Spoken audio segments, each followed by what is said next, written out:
start with your full name, please? Okay, it's Jack Norman Gutman, and that's Gutman. Where and when were you born? I was born in 1925 in San Francisco, California. What month and what day? December 19th, 1925. So how old are you today? I'm 93, And which branch of the military did you serve? Navy. I was a medical corpsman.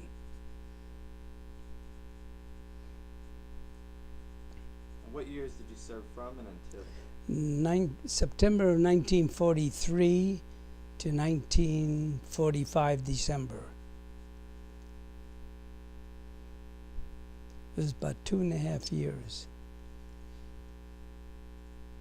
And you have a pretty special service history. You served in both the European theater and the Pacific. Yeah, I served in Europe in Normandy invasion, and in the Pacific, made the Okinawa invasion, and we were making the invasion of Japan when they dropped the bomb, and we went into Sasebo.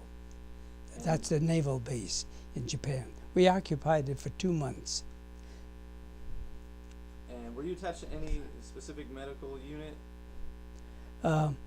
It was when we were in England, it was the outfit was called Snag 56. It was a whole medical unit, huge, that we went over there on the Aquitania, the British ship, and we wound up picking up supplies I think it was Ireland, Scotland, with nurses and everything, and then back over to Netley, England. It was a huge hospital, which I would say, I have a picture of it, I'll show you later, but it's like 2 stories, but almost like 5 or 6 blocks long. That's how big it was. Huge. And we had to get it cleaned up, and because the British owned it and it was a mess. Not that they're that way, but it was just one of those situations where they kind of let it go. But they had to get it in good shape, and now we know what it was. It's for the Normandy invasion. We had 5 months in advance to get ready for it. So did you spend your childhood growing up in San Francisco as well? No, my father was in sales or whatever it was, and he traveled. I was born in San Francisco, and my father traveled, so we had like 3 of the children were born in San Francisco. I came from a family of 9 children. There were 6 boys and 3 girls, and I was the 3rd oldest.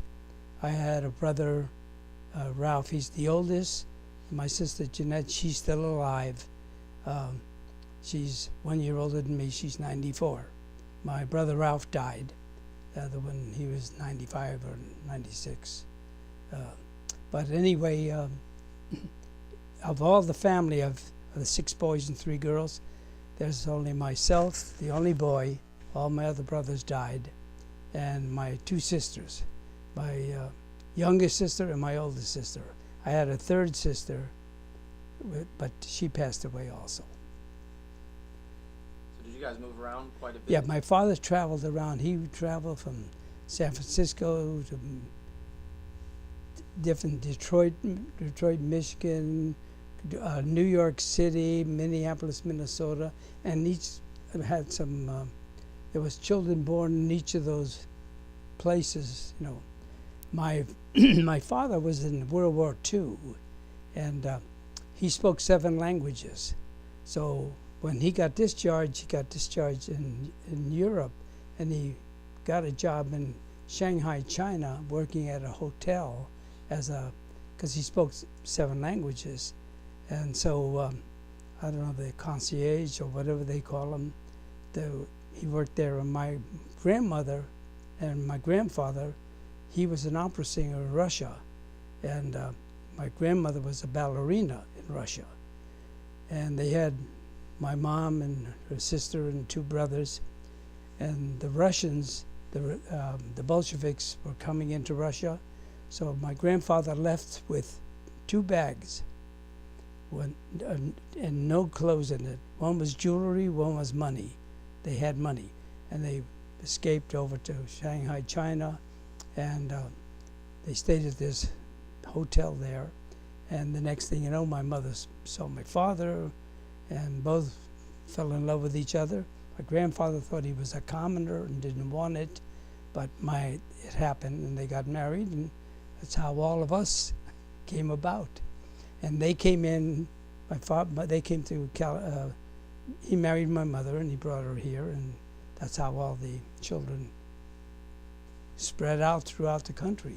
So we lived in New York when I went into the service, because that's where we had been there, 6, 8 years or so. And so when the World War II broke loose, I wanted to volunteer at 7. I wasn't quite 17. I wanted my father to sign for me, but he wouldn't. So when it got to be 17 and a quarter, he signed for me. I convinced him I got 3 good meals a day, and I can sleep in a nice bed. Didn't turn out that way, but but he did, and that's what it did. I came from gangs in New York City. You belong to a gang, so it was for your protection, and we were the Panthers. And so the gang fights became pretty bad, so I decided I better join the Navy, but I found out the gang fights were like a church picnic compared to the war, you know. But that's the way it was. About? What were you Yeah, guys right. fighting for? So that's the way it is. So I finally got in the Navy and went through my training. You know. What were you fighting for in these gangs? Were you The fighting what? In the gangs that you were in, what were the fights over? Oh, it would be stupid things, you know. In other words, you have gangs, and all of a sudden, you would go to the Central Park, which we live near there, and all of a sudden, you'd be surrounded by another gang, and they would, just for no reason, they would say something, and you would pick out your best fighter against their best fighter, and then you would fight, and then next thing, all of you were fighting till the police came or whatever it was. We did pretty crazy things in New York, but it would be basically over nothing. It was just fighting. They just didn't have enough to do with themselves. I don't know.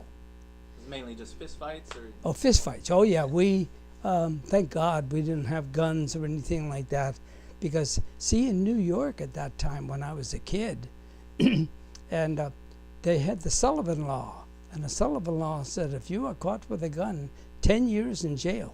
That was it. So carrying a gun was not the right thing to be doing. And I understand that you guys would jump from rooftop to rooftop. That was another stupid thing. Plus the BB fights, the gun fights. This buildings, the apartments were 6 stories, about 6, 7 stories high. I think 6 stories high, and there was from one house to the other, there was a 6-foot space, sheer drop. And we would leap from one to the other roof over that 6-foot thing. And unfortunately, it all stopped when Joey, one of our good friends, he leaped and he just kind of lost his balance and went backwards, and he was killed. And that kind of shocked us all and made us realize how stupid that was. Then the BB fights, gun fights, we're on one roof, they're on another roof, and what's sticking up your head? It's dumb, really dumb. But some guys got shot here, but luckily no one got an eye loss. But that was some of the crazy things. Plus we used to hitchhike on buses. On the back of a bus, there was grips, and we used to go all the way down from, say, 104th Street to, say, 59th Street, where it turned around, came back. So we called hitch a ride, and we would jump off. We learned to jump off. No, but if you jump flat, you went right on your face because of the momentum. So we did a lot of stupid things as kids, you know, because again, beside the gang fights and so forth like that, we just had each other for protection and that's the way it was. And did you have any jobs early on? Did you work at all? When I was young?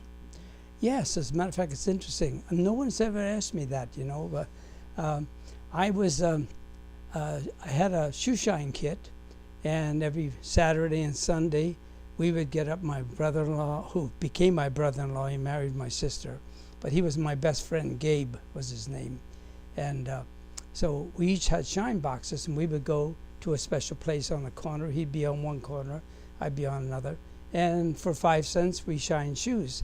And some guys would give us a tip of 10 cents, and really some elaborate guy would give us a quarter. So in other words, we made at least, say, $5 just shining shoes. And then later on I got a job as a tailor, delivering clothes from the tailor to different apartments around, and he paid me $5 a week on that.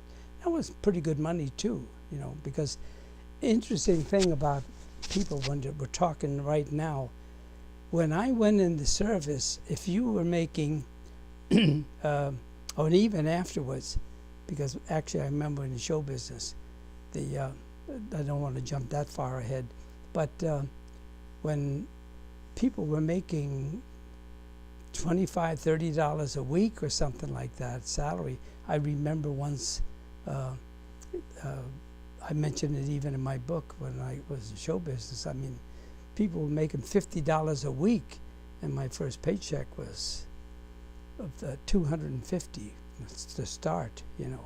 Then I moved on up, which we'll talk about afterwards. But anyway, that's the job. Oh yes, we did work, because you see what happened.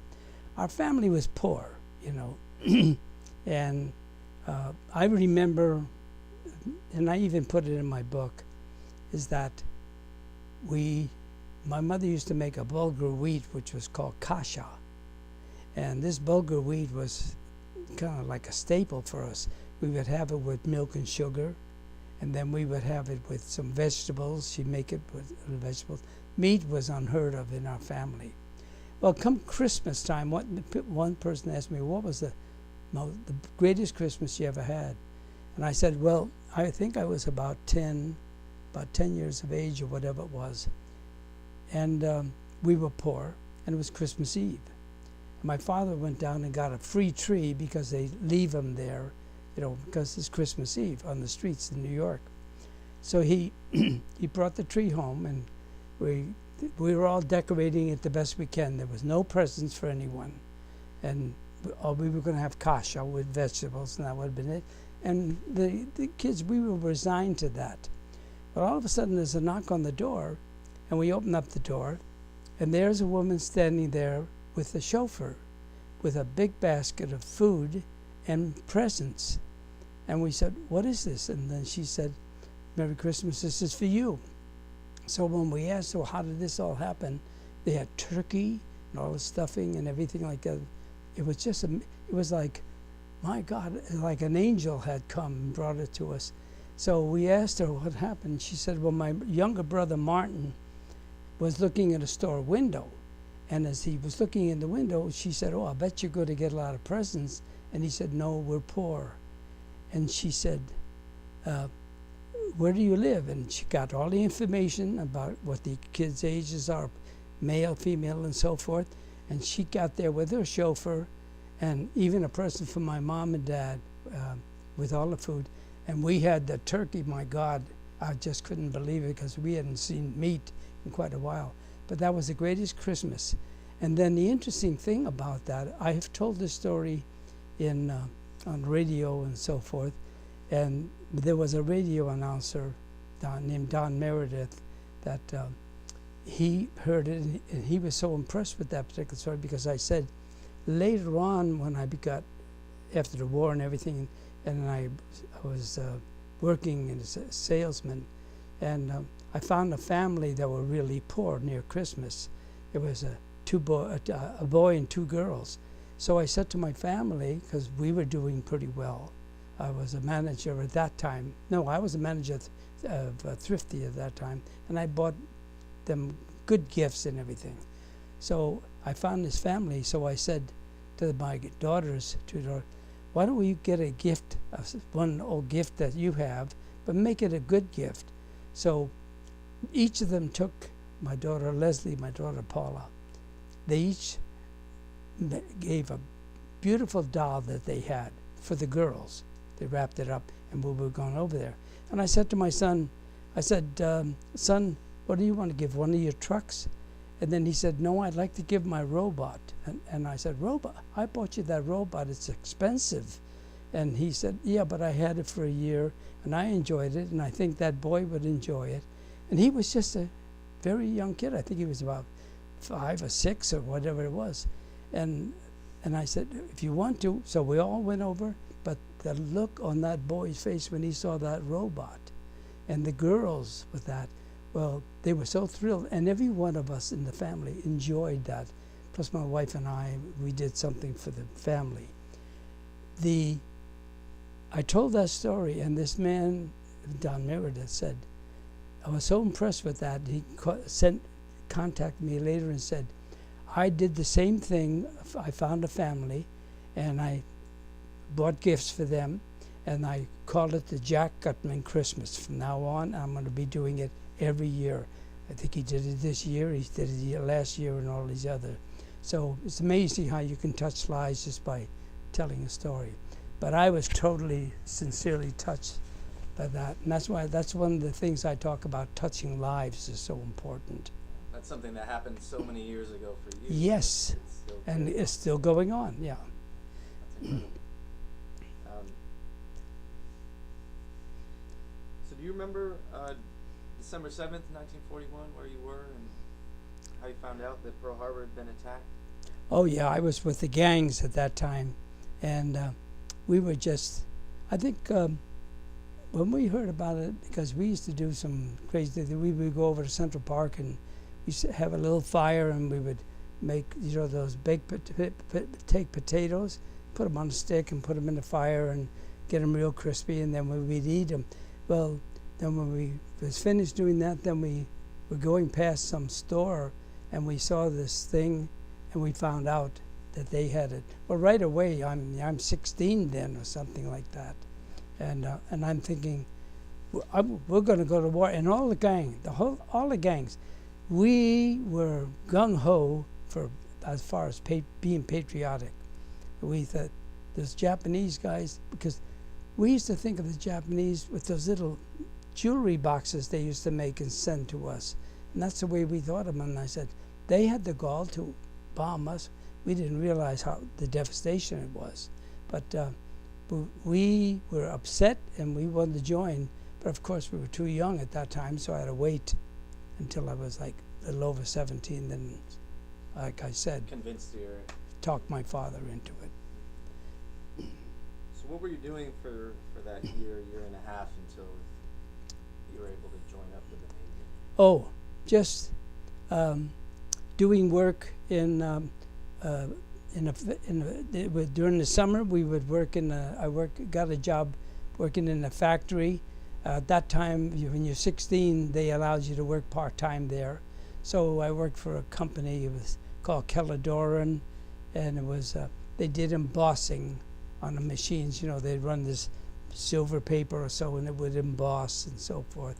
So I learned to do that. I worked the stock room, and I think I made $15 a week at that time, whatever it was, which was a lot, for me. And were you following along with the happenings with the war in Europe? Oh yeah.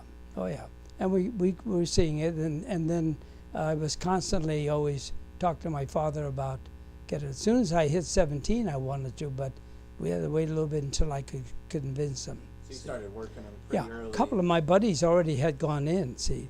Like my brother-in-law, who became my brother-in-law, he went in the Army. He went in before me, and he was like my best friend, Gabe. And later on, he was in, I think it was in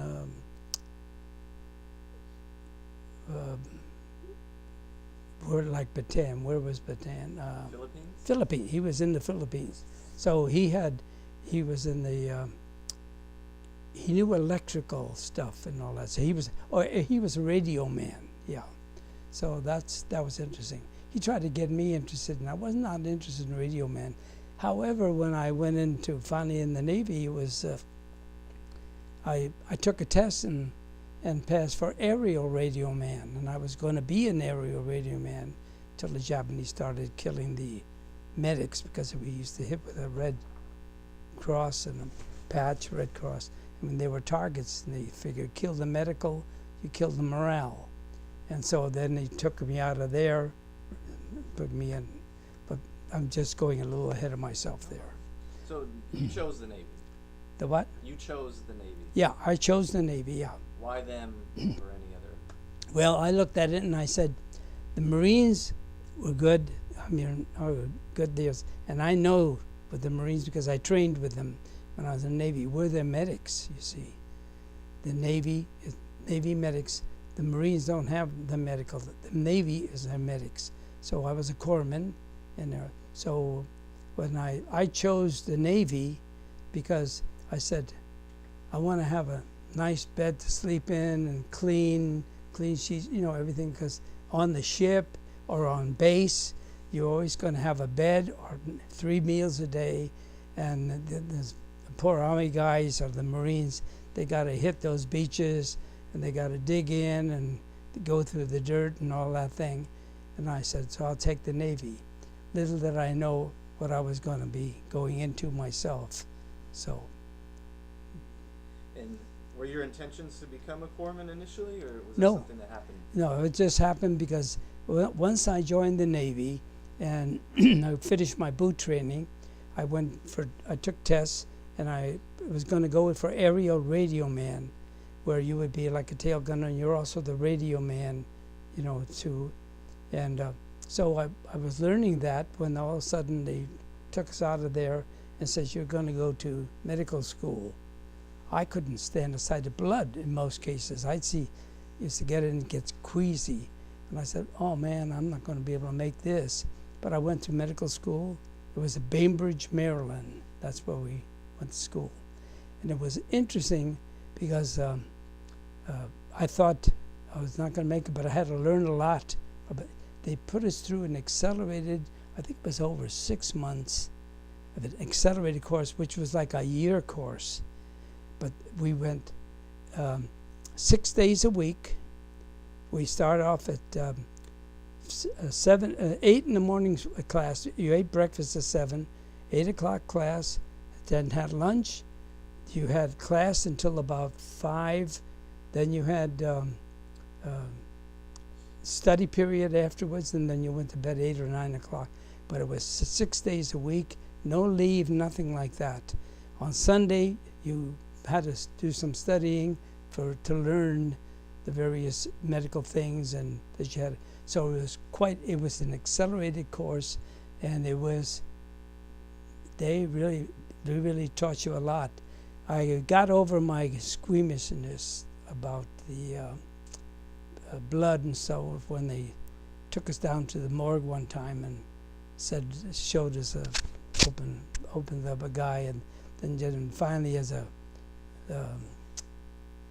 guy who was smart aleck, I guess, he said, would you all like to see what the brain looks like, you know? And then he took a saw and cut the top of the head off, and when you see that, I think I got real wheezy about that, but I got used to it then. So then, over the period of time, we learned, and after we finished the training, we learned to do so many things. At that time, you could do a lot of things that you are not allowed to do normally. I mean, you could do catheterizations, you could assist in surgery of doing the stitching on the surgeries. The doctors would do all the things and then say, okay, Jack, finish it up, you know. And you take the Kelly hemostat and start sewing it up because they use the sutures and like that. Now they use all kinds of things that dissolve, and everything's changed. And so you had more or less, bless you. So you have more or less the new modern things today, but you dealt with a lot of things, sulfathiazole and stuff like that, and the morphine syrettes and so forth. You learned all of these various things. It was really accelerated. So did you tell anyone that you were queasy at the sight of blood? And that? Oh yeah, I told him, the guy, you'll get used to it, don't worry. And I did. I mean, I think the first time I ever saw, I saw one guy. It was, I think it was on a training thing, and they found some couple of guys found a bomb that was not that the Germans had dropped, and it didn't detonate. He was trying to fool with it, and he was blown. When we saw him, he was just all blown apart and everything. And when you see that, that's pretty rough, you know. This is after you arrived in England? No, yeah, that's in England. No. This is, where was that training? Yes, it was in England. That's right. It was England when we were attached to the hospital, and then we had to go out take care of it because we heard of that. So they're called the medics. So that's what we do.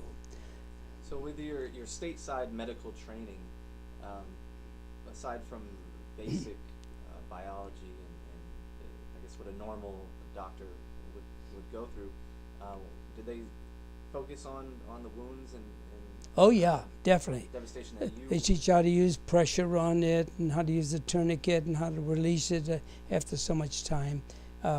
You go through actual practice of doing it, even though they're not wounded, but I mean you learn to practice. But then because when the action happens, you do a lot of things that you have to improvise, you see, and especially when you're into the action, because you got some wounds that are pretty bad. And I'm sure you weren't naive to the possibilities that could occur during combat, but did learning about any of this stuff, did that make you nervous at all, or do you feel that it helped No. put you at ease? Oh no, when you're going through the training, I think you get more nervous there because you got a guy watching you all the time. See, but when you're on your own, when you think about that, when you're on your own, the thing is this: it's like in Normandy and Okinawa, when you get a guy that's wounded and he's screaming and he's yelling "Mama, Mama," or "Help me, Doc," and he's like depending upon you. It's become very personal. Then you wonder, did I do enough for them? Like for instance, in Normandy there was a guy that got shot, and blood was oozing out of here, right around the groin area, and then so I remember giving him a morphine shot and then taking care of him, and then I thought I did whatever I could for him, and then wait for the stretcher bearers to come and pick him up because you tag them and so forth. There's not much you can do, and you're in survival mode because it was hell, a lot of bodies and so forth. However, the ironic thing was, I was on the beach only about 6-7 hours. Can't remember which one because of my job, they told us, the men that were taken out of the hospital and Ulysses, they said, your job is going to patch them up on the beaches, evacuate them, take them back to the hospital to where we had planned to take care of them. So we were going to be there, and we thought it was going to be a cakewalk, you see. For you guys? Huh? Or the invasion itself? The invasion itself, because we saw the mortars, the bombarding and everything like that. And then when I saw all the bodies and all, I kept asking myself, why are all these men dying? What happened? What did we do? We just bombed the hell out of them, I remember saying, there's not going to be anything alive on that beach, After the Navy shells. Yeah, well, see what I found out later, because I asked myself, when I didn't know, all I did is do my job on the beach. I didn't know what. But later on, afterwards, when I didn't want to talk about it or anything else, and then finally when I got cured, I decided I wanted to find out, why did all those men die? 9,000 men died in Normandy, 14,000 in Okinawa. And it was heartbreaking to see, all that death. And that made a huge impact on me. And I found out when I was reading about it, we had 11,000 planes that participated in Normandy. And the bombers that were supposed to go over and hit the bunkers up on the top there on the beach with Omaha in Utah and Omaha. They were supposed to render them helpless. But what happened is they were coming over, it was cloud cover, and they said, we cannot see the bunkers. And they said, when you think you're near the beach, count 3 and drop the bombs. Well, the bombs dropped a mile away from the bunkers. And the only thing that hit the bunkers was some of the shells from the ships. So therefore, all these guys, the 29th that you talked about, I saw in your book,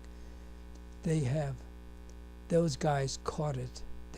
All the waves, I think, first 6 waves coming in, just caught hell because they had a machine gun that could shoot, I don't know, over 100 and some odd bullets a minute. And they were just, as the ramp comes down.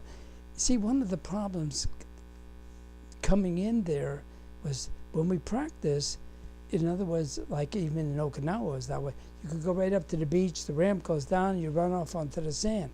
But here they had these barriers and everything up there, and you had to wait up to your waist or your neck or some, depends. Some guys panicked. And when they panicked, they jumped over the side because they didn't want to go off the front of the ramp. They jumped off the side. And the water was so deep, and with their heavy packs, they went right down. And if they couldn't get the packs off in time, they drowned. So a lot of guys died that way. And when you see bodies floating around like that, it was just, and always remember, I was 17 and a half years of age. That was a lot. It was more than I anticipated. And it was just sheer hell, But in getting back to what we were talking about before, you always feel, did I do enough for them, you see? Like that guy I was talking about that got shot in the groin. Yeah. When we got back 6 hours, or 7 hours, when I finally got back to England with the rest of the wounded, and we took them back to the hospital, I was assigned the officers' quarters. And this guy that got shot was an officer. And I had to take care of him. And I had gotten him on the beach, and it was really interesting. But what happened, the wound seared an artery, and no blood was going down to the leg.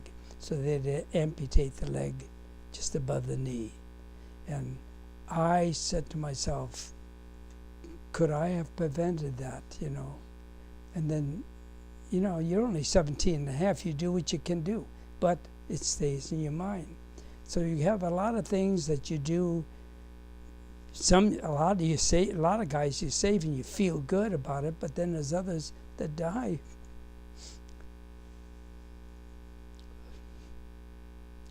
And, excuse me, and you kind of wonder,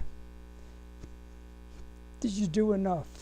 And that's, I think, brought out all of that post-traumatic stress and so forth, And, excuse me, I'm sorry. But this is what I went through, and you do a lot of crazy things, That's why I never wanted to talk about it for all those years, so. And if I was in a group and they were talking about the war, I'd walk away. And if they asked me a question, Jack, weren't you in the Navy? I said, yeah, I was in the Navy. I don't want to talk about it. And that's it. I'll walk away. I didn't want to get into the conversation because it would bring back all crap that I hadn't even been, cured for and all. So can we talk about the days leading up to your departure from the United States, sailing overseas, arrival in Europe, and just that experience for you, leaving your home country and. Yeah, when we finished like our boot training and then the medical training, went through, and then we were put aboard a ship. We were on an English ship called the Aquitania. It was huge, like the one that's out on the beach there. Queen Mary, or? Yeah, what's that 3-stacker? The Queen Mary. Queen Mary, yeah.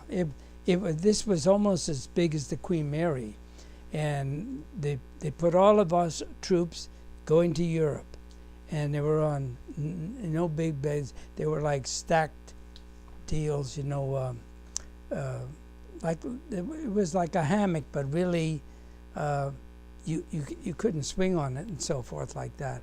It was like a bed, but they're bunks, and there was 1, 2, 3, 4, maybe high.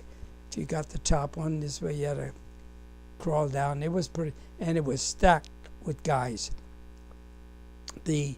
Ours, we were put in the Navy.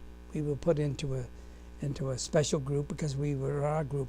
They had the Army guys and everything else, but we went over to Aquitania, and they fed us. And the one thing I learned, what was it? Every day, almost every meal on the Aquitania, we would get apricots for dessert or something like that. And then there was and became a joke because on days going over, you'd hear, will Mr. Apothecary come to the bridge or something? Then we realized, we used to joke and say, Mr. Apothecary is bringing the apricots so we can have the meal that day that was in there. I got up to here with apricots, you know, so even today I kind of steer away from it. But that's the way harvest season. But that's the way it was. But in other words, it was guys just like they normally would do. You joke, you know, like if on your way over. You really, you know, you're going to go to war, and you know there's a possibility you may die, and so you do things. Now, I was kind of inhibited in a way, so I felt I didn't feel quite secure, you know. And so what happened? I had a good memory for jokes and stuff like that. I still do. Matter of fact, at 93, I still do shows today, and so forth. But when you're going over, and since I felt so insecure, and I thought maybe I may die, not make it, or what I would do, I would start telling a couple guys some jokes, and I could do dialects. I could do different ones like Jewish dialect, Italian, French, and so forth. It came easy to me because I listened to people and I couldn't do it, you know, so I still do. And so I would tell the joke to a couple of guys and they'd be laughing, and all of a sudden they call a couple of their guys over. Next thing you know, I remember I'm doing a show for 15 people around me. And so it helped build my self-esteem. And so, but it took me out of my worrying about the war. Because when we got in and we went through all that getting ready or preparation, which was going to be Normandy, we knew it was going to be something big, but honest to God, I did not think it was going to be that devastating. And did you guys arrive in Scotland, or? We went from the Aquitania, took us, I think it was into a port in England, you know. They docked in England, and then we were taken on ships, to different places. And then when we went on, they took us on some other ship where we went to Scotland, Ireland. It was a smaller ship, you know, where we picked up supplies and all for the hospital in England, Netley, England, where over, let's see, I think they must have had, I don't know how many nurses, but they had to be at least 600 or so, because they had over 2,000 personnel, doctors, corpsmen, and nurses. And so we had a lot of work to do for 5 months getting ready for it. But it was a nice area, beautiful area, Netley, England. I'll show you a picture of it later that I have there. So it's no longer there. They finally leveled it out and made something else there in Netley. But when you see it, you're going to say, wow, that's quite a large hospital. And it was necessary, apparently. Oh, yeah, absolutely necessary. And boy, when after that, Norman, they packed it. We packed it between, because we took all of them, American, British, whatever wounded. And they had a lot of hospitals set up around because they needed it, you know, so. So when did you arrive in Europe? What month was it? It was, well, let's see, we finished the training, I went in September. Well, I know I missed 2 Christmases. I can't remember. I think it was actually from the time September, October, November. I think maybe in, let's see, what do you call it, was in June 1944. Yeah, June 6th. And because it was going to be June 5th, and then wound up June 6th. So June, there's, backing up, yeah, there's 6 months there. So actually we arrived near December or January, right around then, because I know that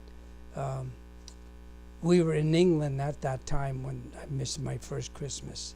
No, Okay, so probably December '43, right. around that time. And that's when we got the taste of those buzz bombs that they had, that the Germans were sending over. That was dangerous. So what was your experience with that? Well, the thing is this, we were at a hospital, so according to the Geneva Conference and so forth like that, hospitals were not to be bombed. But a buzz bomb doesn't know there's no pilot. So the buzz bombs they would be coming over, and you would hear, it would be, the sound would be like bup, bup, bup, bup, bup, bup, bup, bup, bup, bup, bup, bup. And when it stopped, it would go at an angle. And wherever that angle, wherever it hit, it was a huge explosion. It could be a house, it could be a building of any sort, it could be a hospital. And that's what we worried about, you see. And luckily, only one came close to us that where they had it. But then they came up with that was called the V1. Then they had the V2 rockets that were faster. They just would shoot them over. Now the buzz bombs, they could shoot down if they got to a lot of them, but a lot of them got through, caused lots of damage, a lot of death. And the V2 was also another one. That's where they finally had to destroy the ramps or whatever it was, what they did later. But they were scary. I mean, really scary, because they were more powerful. So that's when we got our first deal. I remember one time we were being bombed by regular bombers, and we were in England, and so I think we were in the mess hall or someplace, and all of a sudden they started dropping the bombs. So I did not know God at that time. I knew of God, but I wasn't religious at that time in the war.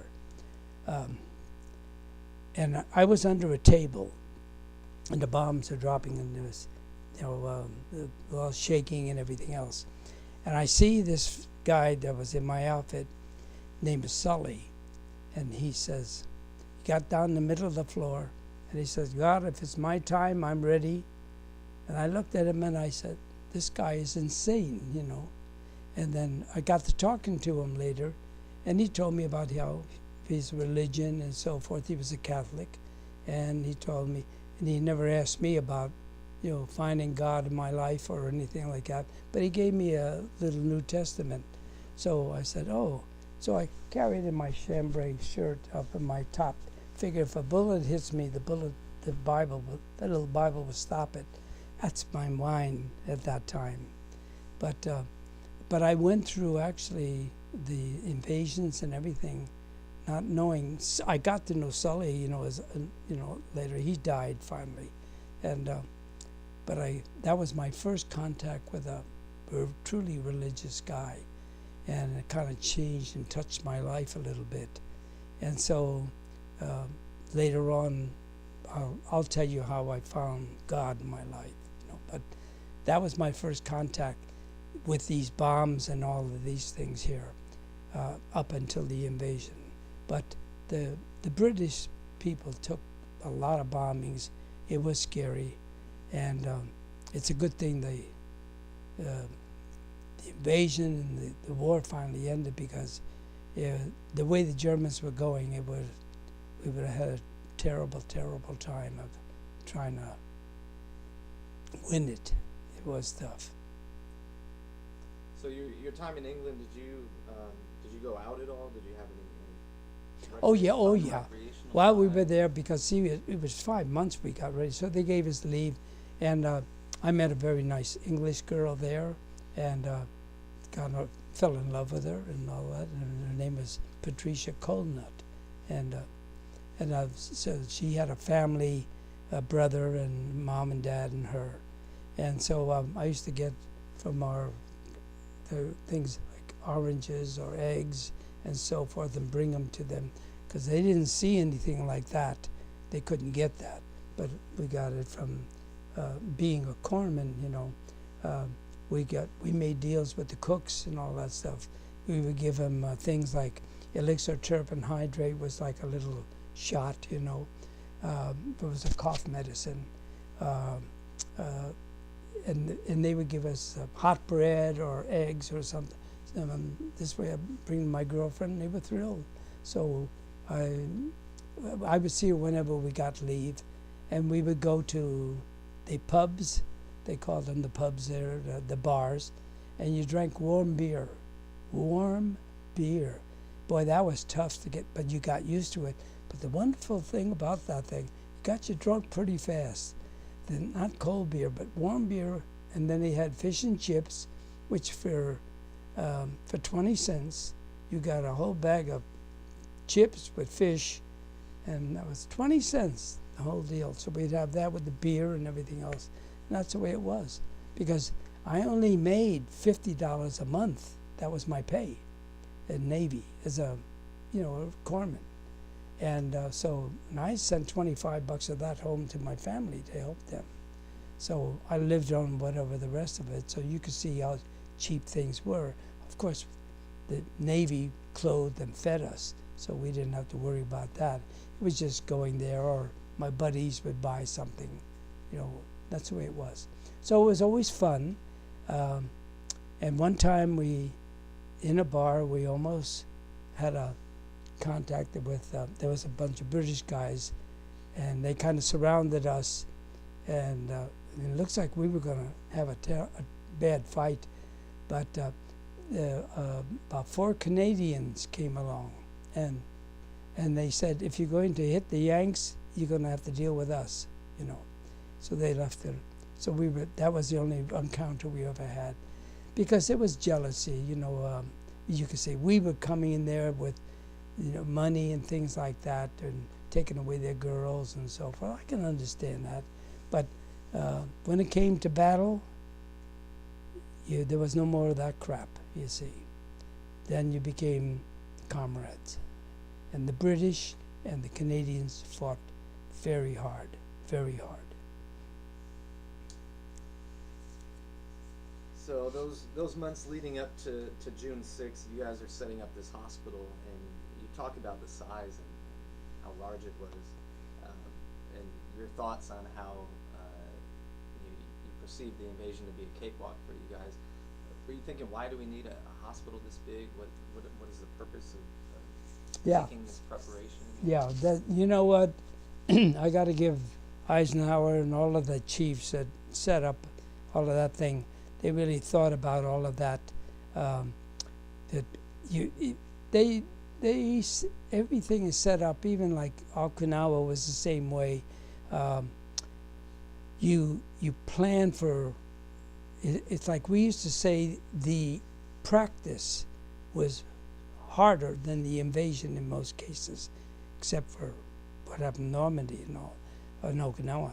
But in most cases, it's always that way, because they make it tougher. It's like swinging 3 bats, and then you make the other bat is lighter.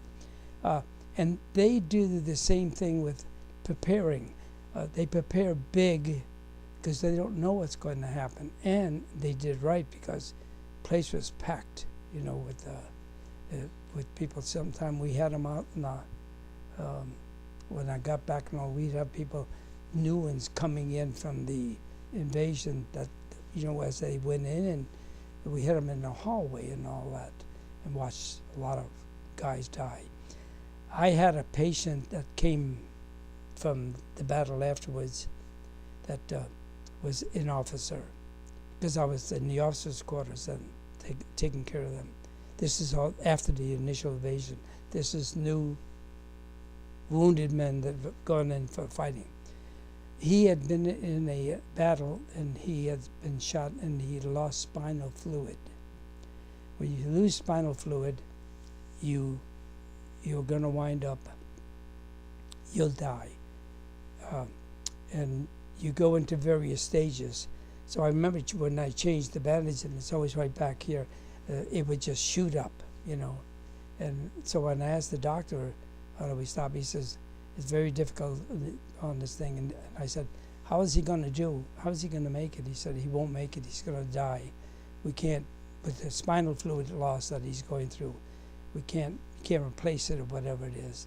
So, and the guy would talk to me and became like a friend. He was telling me about his wife and his kid. And I'm, just getting close to 17 and a half, 18, at that time, 17 and a half. All this is going to me, when you're taking care of it, you're trying to, there it is, that's the personal touch that you go through in with wars and wounded. You don't have to be shooting anyone. But what happens, he tells me all about it, and my heart goes out to him because I can't tell him. And he says to me, I'll be going home to see my family, won't I, Doc? And I say, yeah, you will. And you lie to him because to give him hope. And you take it personal. And then he dies. If he dies on your watch, the corpsman or nurse or whoever happens to be there has to pack every cavity in his body with cotton. I mean actually every cavity. Think about it. Here's everything. And I had to do this between there and Okinawa 4 times. And it takes a toll on you. Because you get to know the person. And it becomes personal.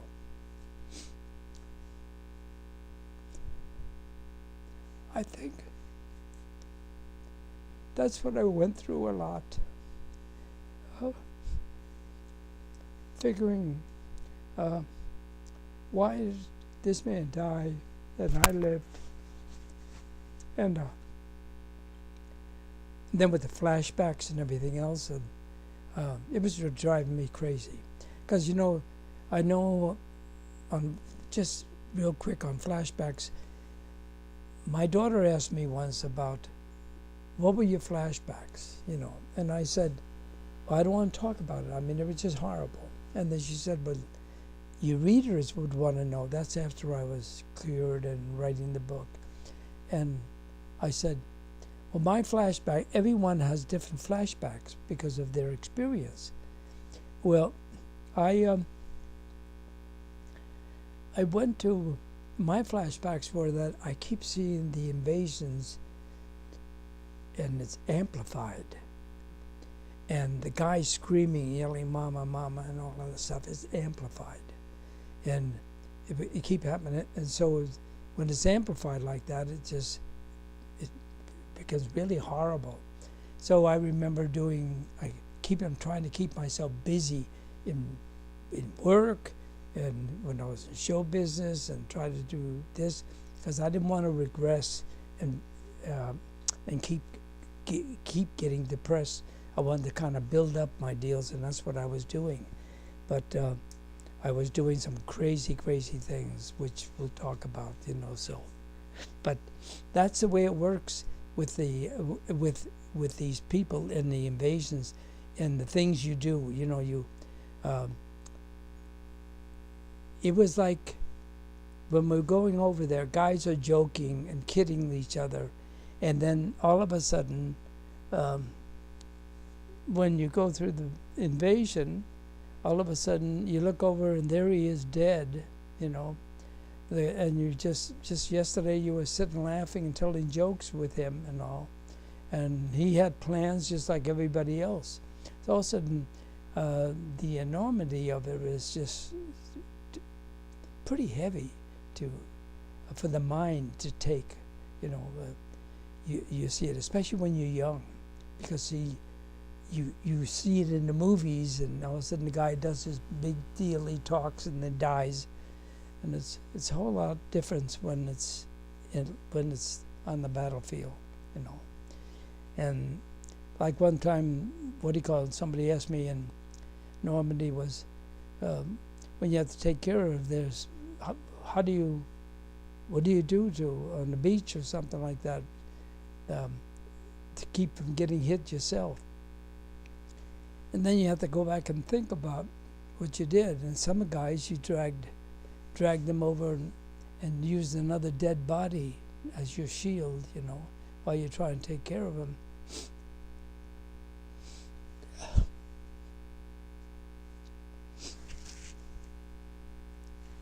God, I didn't think I'd get like this. But that's what you do. It's really survival, you know. Then when you relax and you're like I'm now, while I was sitting around and you think about it, then you realize how lucky you were and how God watched over you, even though I didn't really know God as like that. But I realize now in my life, which I've put in my book, about what he means to me now. See. So I know that the invasion was, top secret. Nobody Right. was privy to the information as to where and when and everything would happen. But you guys were setting up this hospital, and you must have had some inclination as to something was going to happen. Were you able to connect any dots? And Yeah. Now, as I say, that was so hush-hush. And then, of course, the guys that trained us, for the invasion, which we didn't know was going to be Normandy, they were so strong in their secrecy, And then they did so many things to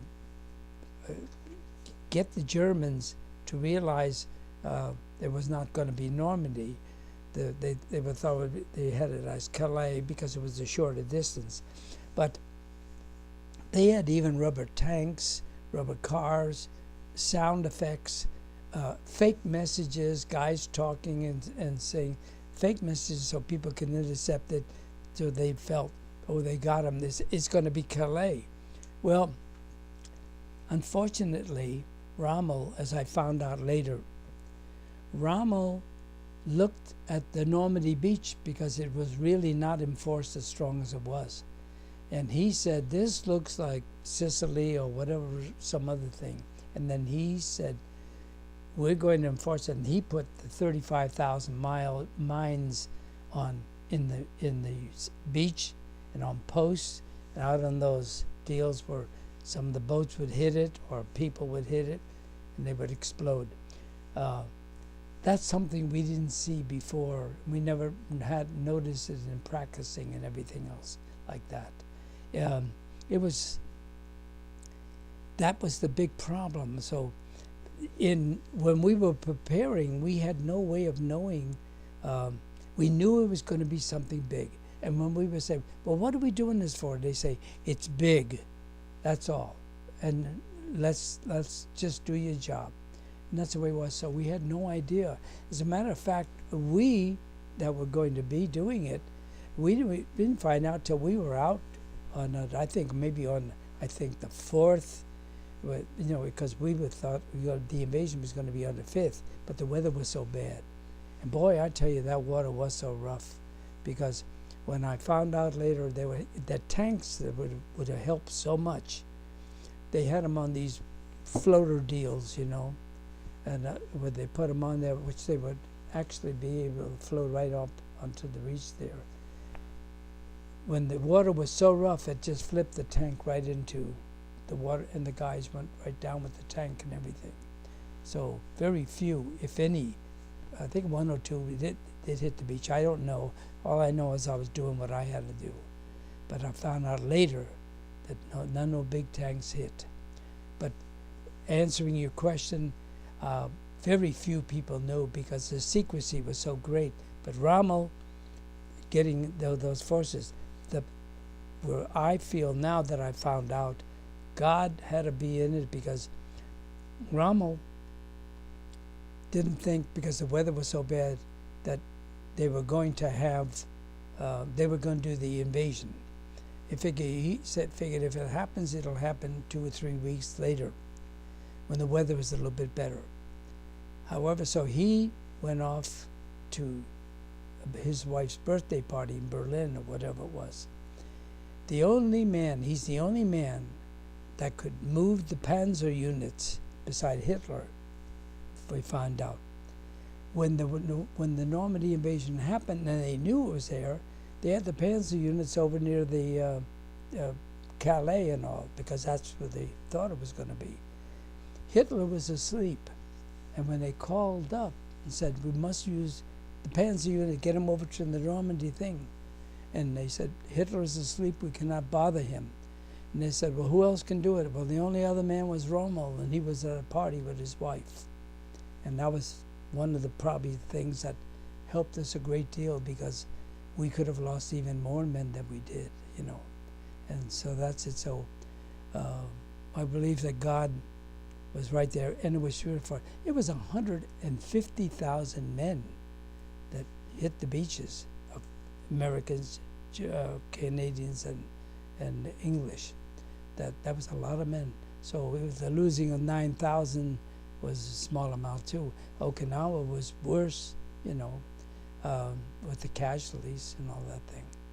And Japan would have been worse than that, because in Japan the problem was the kamikaze planes, and I'll tell you about that later. So you guys went in, as you mentioned. I mean, you guys weren't there for combat purposes. You guys were there for medical purposes. Yeah. So you guys went in later on. Yeah, we came in. Now you see, everything goes in waves. You climb down the nets, you know, and you go in the boats in the water. The boat, what do you call it? It's going up and down. The LCVPs, the landing crafts, the smaller boats, and you climb down the nets, and then you jump, and the guy catches you, you know, down there. Just when it's coming up, that's what they do. They jump, and they kind of steady you on the thing. Now, then what they call bivouacking. You bivouac around. You keep going around like in the circles. Well, they have the first wave, second wave. I don't know. I believe we were like 14th wave or 5th. See, our job was just to take care of the wounded and evacuate. That's all. That was our orders, and so our group that they had for this was just like extra personnel to take care of wounded and evacuate them. Well, we thought it would be a cakewalk because of all the crap that hit the beach, but when we got there, it was worse than that, you know. And then, as I say, I think it had to be like 6 hours. Then once they got enough wounded and it kind of subsided a little bit, then we evacuated them, and then we went back with either it's an LST or another APA or any ship that could take the wounded, and we continued taking care of them all the way back. So let me ask you, because the invasion was supposed to be the day before, and I understand those first wave troops were sitting in the channel for that additional 24 hours. Were you guys as well, or did you? How long were you in the channel for? No, actually, no. We were in. But it's hard for me to remember. All I know is that we were out there in the water before they came in for the thing. See, they were almost going to postpone the thing. It was supposed to be the 5th, you know, and then all of a sudden and then Eisenhower made the decision for the 6th. So I don't know about the others that had to go in, but I believe when they finally, normally, like for us, we were on the ship on the 5th, and then when we came in for the invasion itself, like early in the morning, when all of a sudden you're lining up and then you're climbing down the nets to go into the boats. Well, the guys that's going to be in the invasions were on other boats or whatever it was, and they are there. I don't think they'd sit for a whole day out there and just, you know, be waiting. They were on. They had to be. I don't know that. All I know is what we had to do. Yeah, that's what Yeah. I'm asking. Is Yeah, how long no, were you guys? they came, they said on the 6th it would be doing, the water was rough. There was a little bit break in the weather, whatever it was, but the water was very rough. And then the guys that went in on early waves, they probably came from the ships onto the thing, because they would be exhausted if they had to stay with that, because they were packed. And not only the water was bad, but even in our group and all that stuff here, when we came in, guys were throwing up on each other, you see, because they were seasick, and some of those guys didn't really care whether they lived or died. They were so seasick, and that's what it was. So I don't know, because so much was going on. My God, everywhere you looked, there were ships, and there was shooting, and more them shooting with the cannons from the ships onto the shore, and seeing the explosions and all that thing. But it didn't. Well, it was, unfortunately, it wasn't enough. If planes had only made the holes in the beach, earlier, then the guys would have something to go into them. But it was not enough, and that's why so many guys died. So as you're in the LCVP and you guys are approaching the beach, are you able to see anything that's happening? Are you below? No. Well, you're in. They tell you to keep your head down, but if you looked up and all that, all you see is, it was like misty and all. You don't see anything till you start getting real close. But you're way out there, and so and in the bivouacking, and so they're going in on things. As I say, in most cases they keep yelling, "Keep your damn head down," and they don't use that. They use other words.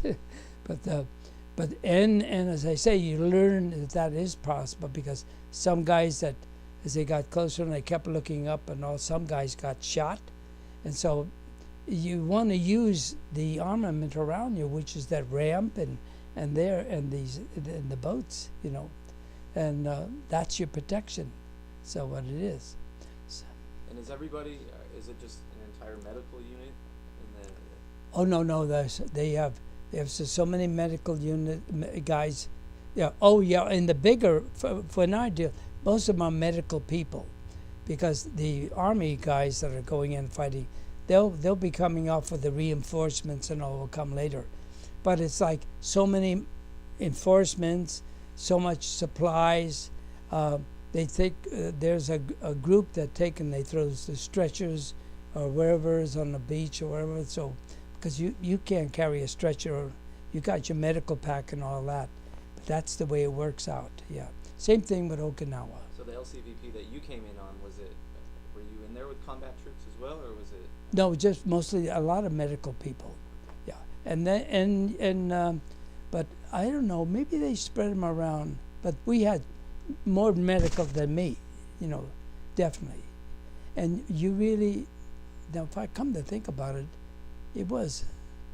maybe they had a kind of mixture of a couple guys there, because you really are not really paying much attention. All you're doing is looking ahead and trying to keep low and doing whatever, praying or hoping, if you're not religious and you're just hoping. And then each one is looking at the other guy and says, okay, and you're thinking, he's going to get it, not me. And you find out later he does get it, and that's kind of shocking to you also. And then when you see the bodies of floating in the water, and there was guys out, where ships were hit out there in the water way before the beach, and they're floating around the water, and some of the guys are yelling for help or what, and you can't, and they are told you're not a rescue ship, you got to go and do your job. There'll be guys to rescue him, so you have to leave them and not know, and then you wonder, did they make it or what? So a lot of guys died out there too, see. I mean, where the ships were blown up. I mean, the LCVPs, and a lot of them did get blown up, and especially some that hit the beach and hit the mines there, they blew up. when there's so many books out there about guys and that would do it, and they talk about all the things that they seen, and it's all about the same. So it's pretty gory and all that. I think that's why a lot of guys we didn't know about post-traumatic stress disorder. We called it battle fatigue. We figured we'd get over it, and then I found out later on, you just don't get over it. I mean, till I went through 3.5 years of therapy. So as your landing craft is approaching the beach, the sounds are getting louder, I would imagine. And then, you went off through the ramp when the ramp came down? Yeah, when they brought it down. But at that time, the fighting. I mean, the machine gunners they were killing a lot of guys there. A lot of had subsided. The guys had moved in already, because that's where we're coming in. That's when you can see the bodies laying around and everything like that. You come down on a ramp, but you're going into the water, and I was up to here. And so you make sure your medical pack is waterproof anyway. So, and then you've got your stuff in there, and all you go in. You don't carry a gun. You have a 45, and never got a chance to use the 45, but you have it, and you learn how to shoot it. That's it. So, I mean, that's what you do. You just go in, and when you're going in, you wait up. And you see the bodies all around you and all that, and that's kind of shocking. But all you got to do is you want to move in fast as much as you can, and then you start hearing the screaming. You're hearing screaming even from that time. But the roar of the motors and all that stuff, it drowns out a lot of stuff. But you hear it when you're on the beach, and then it's pretty bad. Guys yelling there, and they call you Doc, because I guess you're their savior. They hope, and that becomes very personal. That's one of the other things, as I said. And you had mentioned before that you guys were headed for Utah Beach. Yes. And as I understood, we were going to be hitting Utah Beach. But the current was, from way out when the current took us. And I believe we were between Utah and Omaha, because Omaha, there was a lot of bodies there. So I figured it had to be Omaha.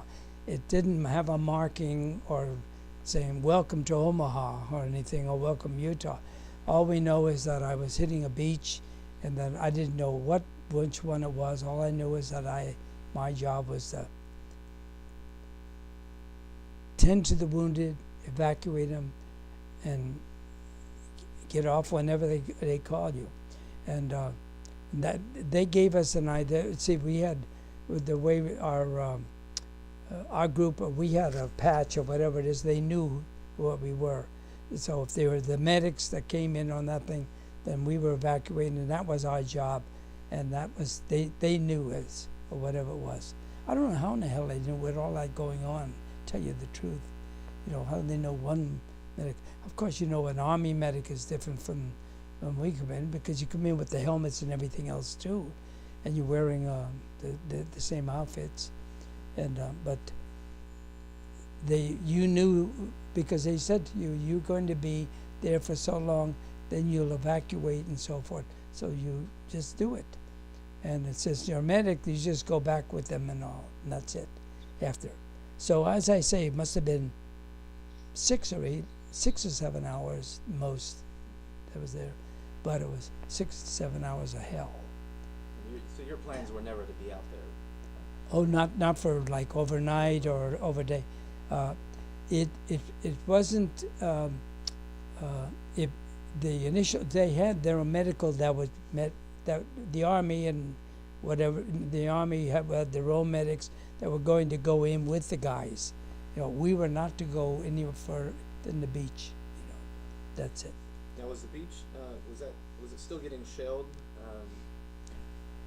And when we were coming in, they were still trying to shell that, what do you call it there? I mean, some of those destroyers or whatever it was, or battleships came in.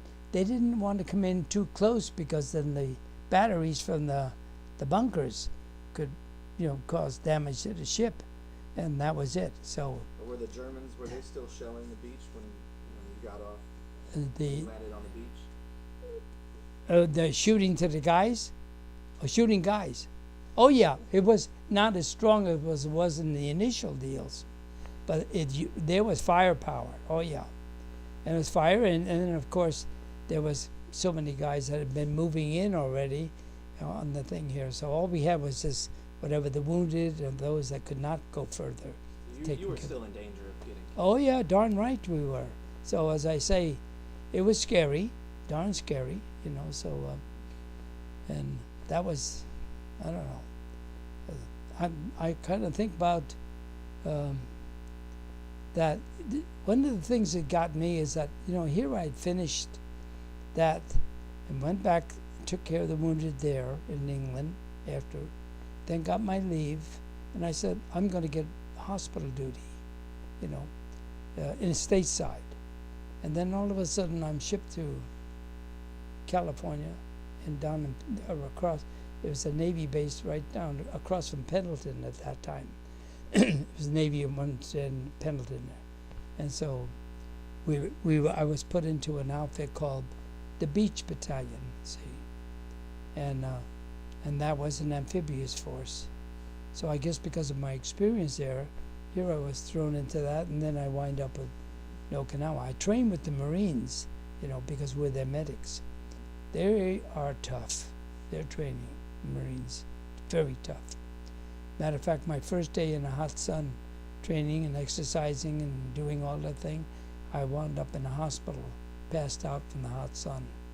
I mean, they were tough. I thought I was strong enough then, but no way. Those Marines are tough. And then the smart Alex sergeant, he gives a 50-pound pack, and he goes, "This got some valuable equipment in this pack, and so we don't want to lose it, do we, gentlemen?" And he says, "We're going to take this on a little 10-mile hike, or 25-mile, whatever it's going to be," and it was not fun, So it was interesting traveling, but with the Marines, good people, real good people. So I want to ask you, once you landed on the beach, and I'm sure there's as you mentioned, there's wounded all around. How do you make the decision as to who to attend to first? How does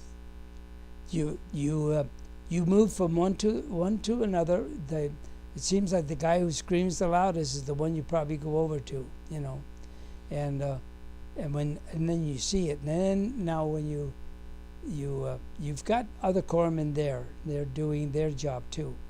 So one guy will say, "I'll take this one," or he'll yell, "I got this one, you go there," and then you go over there. And if you find there's a guy, and he looks really bad, like his whole guts were blown up, and or maybe he's still alive with that, but you see a lot of blood gushing and all, and he just won't make it, and all, and maybe he's, but you can feel pulse and all that thing. You only do what you can do and move on to the others that you can help. You just do the very best. You give them a morphine shot, with the syringe, and then try to stop the bleeding, whatever you can, and then tag them, and then when you tag them this way here, a stretcher bearer or something will come and take them, over there until you get ready to go back, because you'll wind up taking care of him in the back afterwards. So you go from one to the other, and then so as I say, the ones that scream the most, and there's a lot of them, so you have nothing to worry about that. You just go from one to the other, and do the best you can. If you see there's a guy that there's no hope for him, you just say, you give him a shot, just say, "Now rest here, and just hold this thing on here. I'll be right with you." And then you go to somebody else, because it's too much going on, and you have to make a see, that's another thing. You wonder, was that the right decision to leave that man there, and go on to the next one? And that stays with a 17-year-old mind too. See, so you wonder if you're responsible for someone dying, and the whole thing is so different. It's so personal. I mean, you're in survival mode. You're not out to kill anyone. You're there to try to save somebody. And that's, well, I don't know. Are you going to be talking about Okinawa at all? Yeah. Yeah. Okay. Well, I'll tell you more about that, because that's where I kind of wondered about with the kamikaze planes and all. But as far as Normandy and that thing, that's what you go through. It's you go from whatever you do what you can do, and you go as fast as you can without being killed. And you're hiding behind bodies. Young men, young men my age, maybe a year older or so, laying there, and but it's all happening so fast. It's like, how do I say it? It's scary.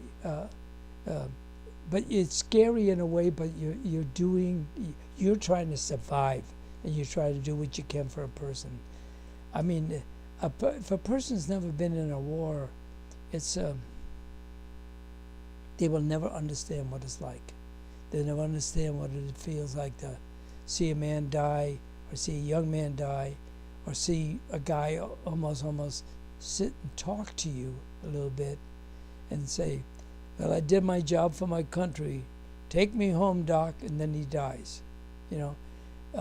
We used to call those things like chain strokes, where people would do crazy things before they die. It's like their last breath. And unless you've experienced it, people just will never understand it, so. But it's rough. The one detail I would never have wanted was getting the bodies and bagging them and all that stuff. I would never have wanted that. That had to be a tough deal, It seems like you almost have to have disregard for your own life in order to accomplish what you need to do to save others.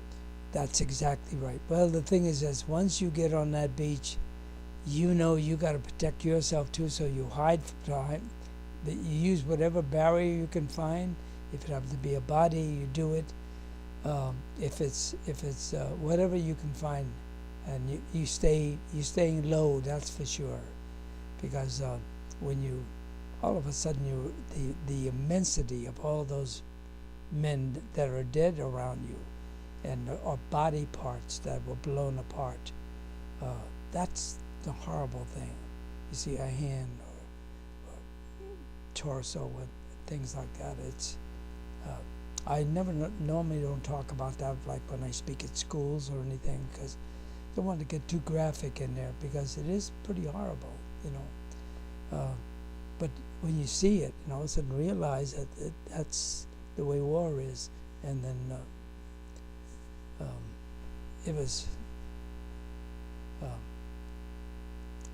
I hadn't. Now, after I went through my therapy, I can understand why. That I did what I could do, in other words, like a guy, like my therapist, his name was Dylan Bender, had told me that you do what you can for that, and you can't take it personally, because you're only a kid yourself, you see, and that's what it was. So you do whatever you were trained for, do whatever you can. Try to save whatever you can, and the lives you save you're happy about, and if you do save a lot of lives, and then there's those that die. You can't just take it personally, but I did, because there's some things you do that in your rush or whatever it is, you figure maybe I could have saved that man, but that's it, you know. So do the, I guess, do the victories or the losses outweigh the victories in that sense? Is it? I personally don't think so.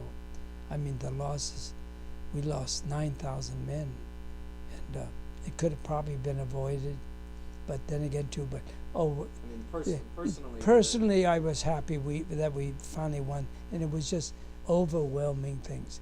Matter of fact, I found out even later that we almost at Omaha, that they were going to almost withdraw, go back, until I think some officer or whatever it is found a way and got the guys to do this, and finally took the hill. But it was that bad. And I mean, when you think about it, you see that armada that was out there. Wow. And I would imagine if tending to somebody who's wounded or on the verge of death, if nothing more than the medical attention that you'd be able to provide, just being there so they don't feel alone on the beach. Yeah. There are guys, you see in most cases, a lot of guys that got wounded and all, they don't really, they'll ask you sometime, am I going to die, doc, you know? And you can never, I mean, we're told in medical school and all, you don't tell anyone that there's no hope for you or so forth like that, no matter what your reasons are, or maybe that they can find God or whatever it may be, you just don't tell them, because there's always a hope that he can live. And the guys ask you, when they're dying or they're shot, and they'll say, Doc, am I going to make it? And they say, oh yeah, definitely, you're going to make it. Don't worry about it. Just keep this bandage on here and all that, or do this, or I'm putting this tourniquet or on your knee or leg to stop the bleeding. Release it a little bit, and then I'll be back to see you, and so forth. Or some other guy will be back to take care of you, and we'll get you evacuated. And you give them hope. And because most of the guys don't realize they're going to die. And then there's other guys that may feel they're going to, and they ask you. And then again, you got to lie, you see. So as I say, it's a very difficult thing. And then you're trained, as I say, not to leave the hope, you know. And so that's it. And when they die, you figure maybe you've given them, you know, they've had some peace, not have that fear, you know, before they die, you know. So now the interesting thing that I always think about now, being a Christian, I think if I would have been a Christian at that time, you know, I probably could have prayed over somebody at that time, or give them additional hope. But they have chaplains for that thing too, so and they do a good job. But right now, I said, well, I did what I could with what I had, and that's it. Were there any instances where maybe a soldier didn't want you to leave? Oh yeah. And you have to tell them. You have to tell them, I'll be right back. There's your other comrades need help too, and I'm only one person. There'll be others here. There'll be some more corpsmen coming in, and they'll do some help for you. Yeah, because they don't want to be alone. I mean, because I think somehow they feel, you know, they need someone right there with them, you know. And so that's it. They don't have the buddies because the buddies already moved on. Buddy sees this guy, he hits the beaches, and all of a sudden he sees his buddy shot, and he either makes one effort, and they keep telling him keep going on, and there'll be someone to take care of this guy, and that's it. So the guy does. I'm sure they do, because all of a sudden it's got to be fear when you're shot, and some of them are pretty bad, you know. I saw one guy that it was amazing. I don't know. A bullet apparently hit here and blew the whole side of his mouth, the whole thing out, and he was still breathing on that stuff. I couldn't believe it, you know, but he died afterwards and all that. But you see some horrible sights, and that. And as I say, and I don't talk about it much when I speak at any places, but the body parts was a horrible thing. And these poor guys didn't even realize, when they hit it, because, see, normally, like in Okinawa and all that thing, you've got the demolition crew where they go hit the beach first and they destroy any mines or any that are in the water or on the beach and so forth. There was a demolition crew that they called them, they didn't call them CBs anymore, not CBs. SEALs. They were not SEAls. They were UDT. huh? UDT. Yeah, they're whatever it is, frogmen. We called them frogmen, and they would go in and they eliminated a lot of those mines, so the boats could come in. See, as far as they could in the water. There was no way of going all the way to the sand. It was there and wade in, go out as best as you can. And a lot of ships, a lot of boats there got up there, blew up with another mine that they didn't see, and these blocking this, and it was such chaos, So when you come in and see all of that. And you mentioned estimate you spent about 6-7 hours on the beach. Yeah. Do you know about what time you guys landed? Oh, I don't know. All I know was early. It was in the morning. It was, I don't know. It was daylight by the time. It was, yeah. The entire time It was daylight then. Now, when they started, it was pretty dark and all that thing, because they were coming in. The waves start to come in. They got a distance to come in, see, and when they come in, so they can have some daylight when they come in. So it was starting early when it was dark, a little darker, and then we came in. It was light, daylight. And when you had left back for England. And when we left, it was daylight, and it was because we had about 6 hours, so it was probably late in the afternoon when we took back the wounded, which was a lot, Our boat was loaded, and then the APA that we were on going back there to England to our hospital, because they were landing in Netley, England. It was what was it? Not Bournemouth, but God, it was.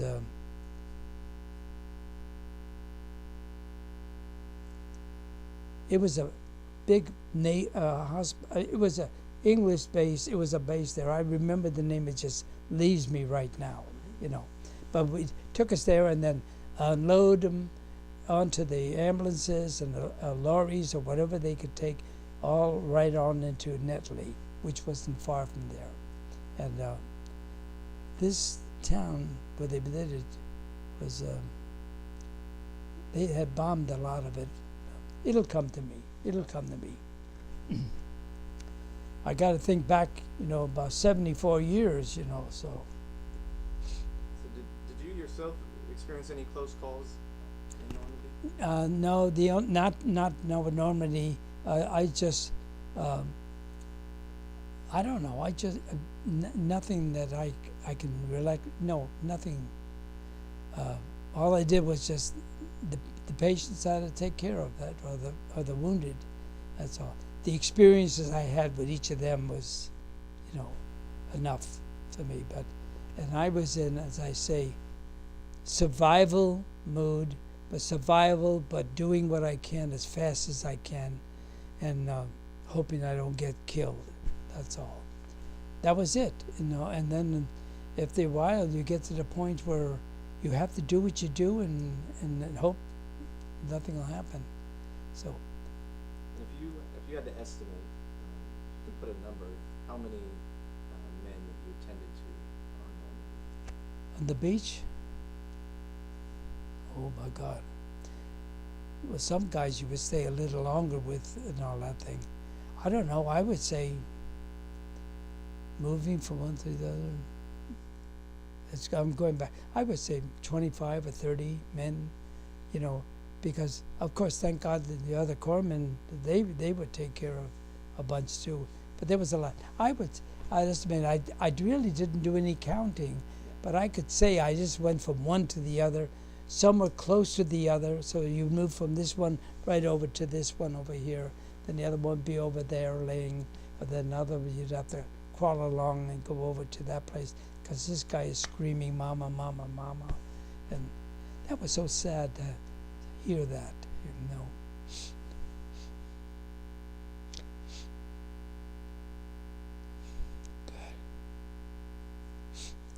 Huh. Did it make you think about your Yeah. mother? And Huh? Did it Yeah. make you think about your mother? Yeah. And there's a mother that, and you're hoping you do something for him because so he could get back to her, and then there was a lot that was screaming that out that would never got back to the mom, you know, and you think about that. So that's why I'll tell you, Zach, one of the things that I want to do is I don't want people to forget that those guys died or were badly wounded. I mean, because they felt it was the right thing to do, and it was, you know, and that's why when I speak at schools or on radio or wherever it may be, I want people to know. I don't want them to forget those guys because there's too many people that. I had an example.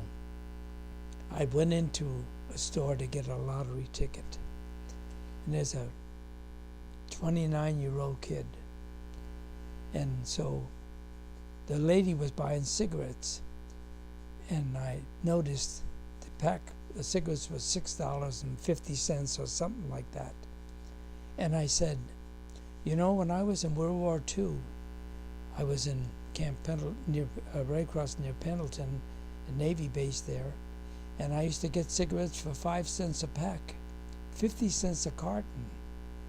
And the guy looked at me and said, "Wow." And the woman says, "Really? Is that true?" I said, "Yeah," because there was no tax, and I used to use them to hitchhike back and forth to L.A. Hold them up, bought them for 50 cents a carton, 5 cents a pack. There's 10 in the carton. And the guys say you couldn't get Chesterfield Camels and all. And they would say, "Are you going to L.A.?"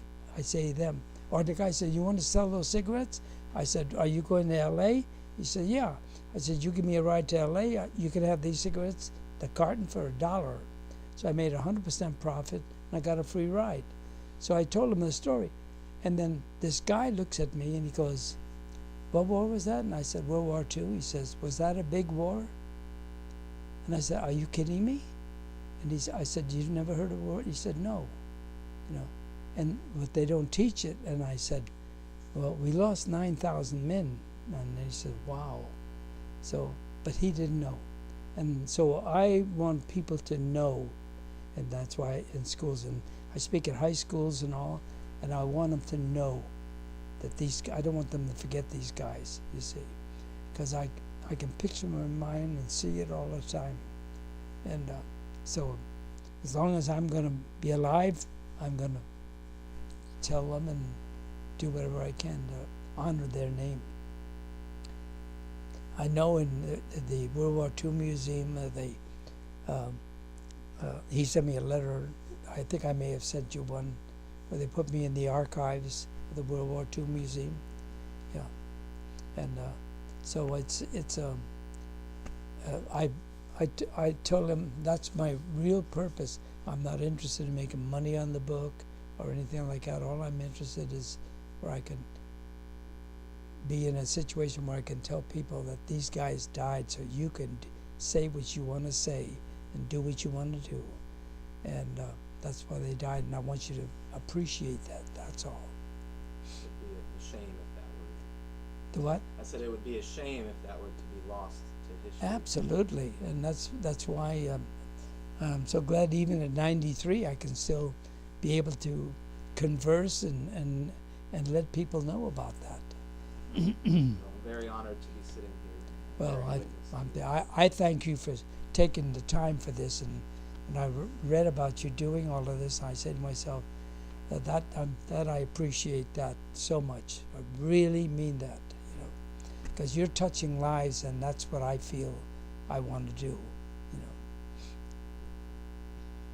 I just have a few more questions about your time in Normandy, and then we'll continue on to your return back to England and in the hospital there. So,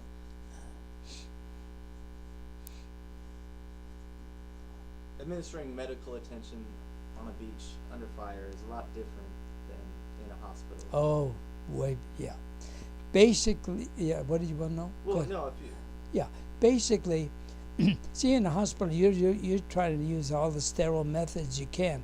You try to do that when you're on the beach, but you got dirt, sand. He's grimy, and he's got from hitting the beach and all. He's got dirt all over his body and everything else, and on his face and everything. You got to clean that off as best as you can, you know. And then, number one, he's in pain, so you give him a shot of morphine. These are what they call morphine syrettes. You give him a shot, and it helps really a great deal to ease that pain.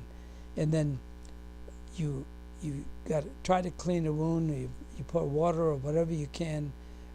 You don't have all the things you would have in the hospital, so it's like night and day between the both. So what you're doing is trying to clean the wound. Be sure you use a lot of what we call sulfathiazole or sulfanilamide. It's like a powder. It's a disinfectant. So you pour a lot. You got a lot of those in your medical pack, and you put that on it. Put a bandage. Try to stop the bleeding, or if you can't do any suturing and all that stuff and all you can do is sometimes you can take tape and do what we call the butterfly, thing where you stretch it over a wound, so you get a gaping wound, and you can just take, if you keep it clean or something like that, take a tape and then pull it right over, make it like a butterfly, and you pull it over, and it'll bring the skin together and all, and that helped a lot, and with the bandage and so forth, until they get them back on the ship. Then they start doing the real sanitary things, and then using the saline and all the other stuff for them. So in answer to your question, it is a whole lot of difference. It's like doing the best you can and pray no infection starts. Or if an infection does start, at least they got them on the ship, and they can give them, penicillin or whatever they can to kill the infection. And to elaborate on that a little bit, you're going from patient to patient as well, so it's not, there's fears of cross-contamination at all. Yeah, that's something we used to worry about too, because you're not going to be putting on surgical gloves every time where you go. You're just trying to do the best you can. So if you got blood on the thing here, you try to wash off whatever you can and all that thing. I mean, you're not going to take your bloody hand and touch it onto another guy. You're not really thinking about that at all. All you're doing is you got to stop his wounds. Sometimes they're minor, or no wounds are minor, because they're painful, and some of those bullets make gaping holes or big tears on it. So you got to do that, and you got to watch when blood shoots out. Like for instance, if it's spurting, then you know it's an artery. If it's oozing, you know it's a vein. You see, so this way you know if it's an artery, then you really got to put pressure on that thing to make sure, so you can keep it until you can get them in the hospital where they can sew back the artery. But they could lose an awful lot of blood in that time too, and that's where the danger is. Oozing, the veins, not as bad because they got more time, but the artery, every time that heart pumps, boy, it's amazing to watch how that blood just shoots out.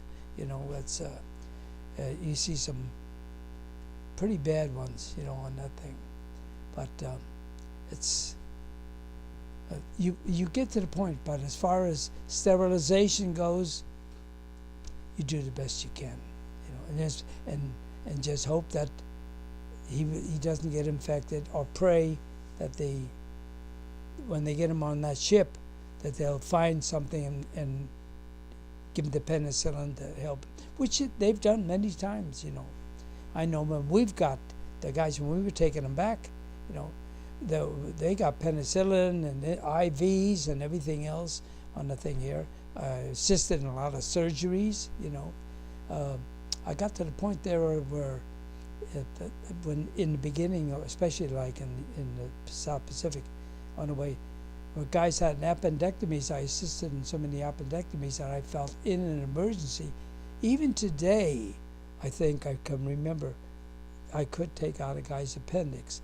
The only danger would be the measle appendix that's attached to the appendix.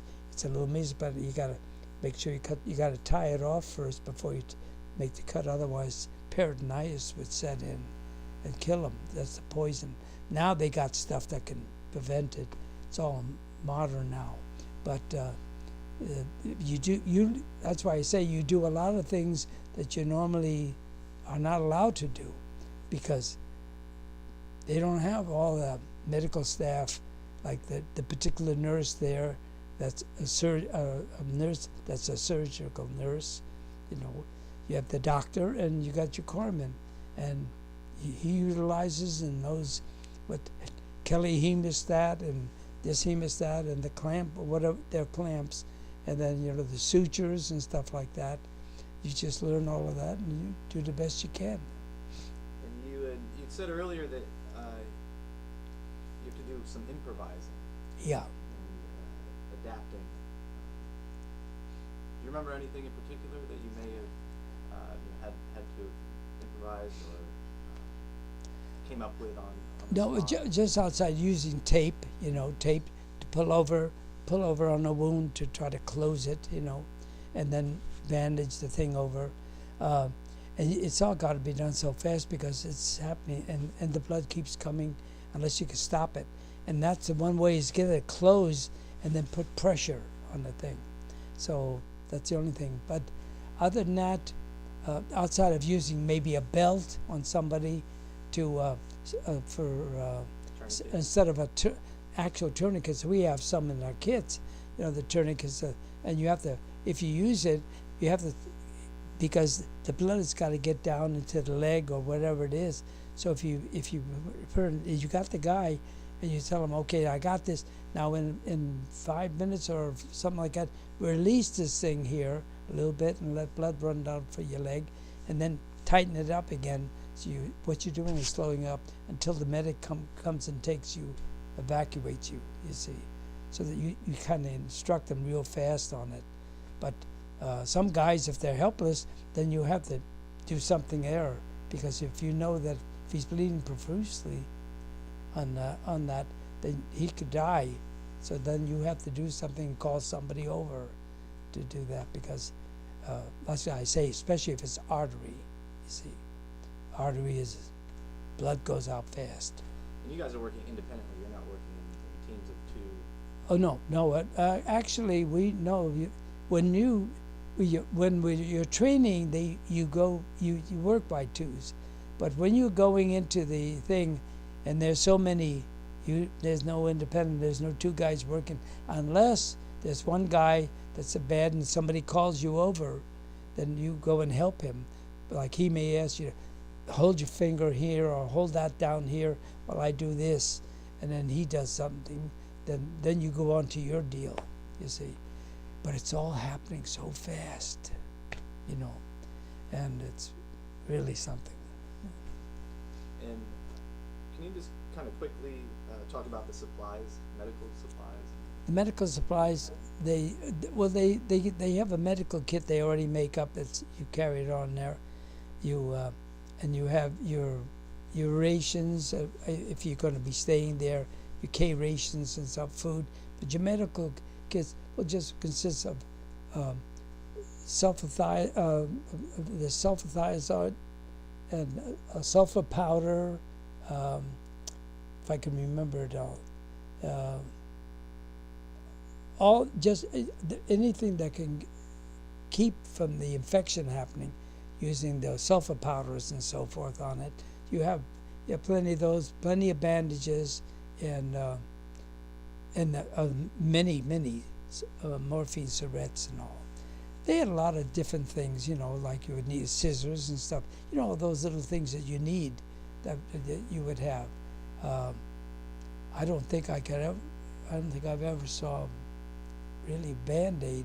Was always roll bandages and so forth, or big braces, that we would have for a broken foot, or you could use say a guy breaks his leg, or his leg was shattered, or something. You could take a rifle or just any type of thing, put it alongside it, tie some anything that you could, his belt or anything around, anything that would be tie it there to keep it straight, whatever it is, until they evacuate him. So you improvise that way. You may find some stick on the beach that you can use as that instead of a rifle, But rifles help a great deal because it's pretty rigid, you see. I don't know if they could do it with the rifles they got today because they're so big, but the regular rifles that they had then, you could use it with that, or a bayonet, the casings and all. You could use that sometimes for an arm or anything for a splint. You had plenty of splints in there too, And I would imagine that you yourself were just a mess after everything. Oh, yeah. And all those. Yeah, well, you can't take care of people without having blood all over you. If I've seen movies and so forth like that where the guy's doing all of that, and all of a sudden I see just a little bit of blood on him, and I'm going, that's bull crap, that you take care of somebody there and that blood squirts on you, or the guy's he's been grabbing his wound like this, and then when you come and he goes, Doc, and he grabs you by his shirt or arm, and because he needs your help and he's pleading with you, and you get a lot of blood on you. You hit it right on the head when you said a mess. You are a mess. Did you have any guys die in your arms while you were there? I had maybe two or three, about three that I knew died right there. The guy that got shot with he died right away. It was amazing that he wasn't killed instantly. I don't know, something. It's like the bullet going through and the whole side of his face was blown away, and there's the bleeding, and you're wondering, what can you do? You wrap his head and all, and you're getting ready to, and he dies. You see, so but you see it, and it's never a pleasant thing. But as I say, people die in different ways. And before we get off the beach, I'm sure countless guys asked you to save their life.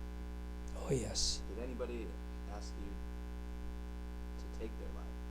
Oh, take them? No. And if they ever did, I say no. That's not my job. If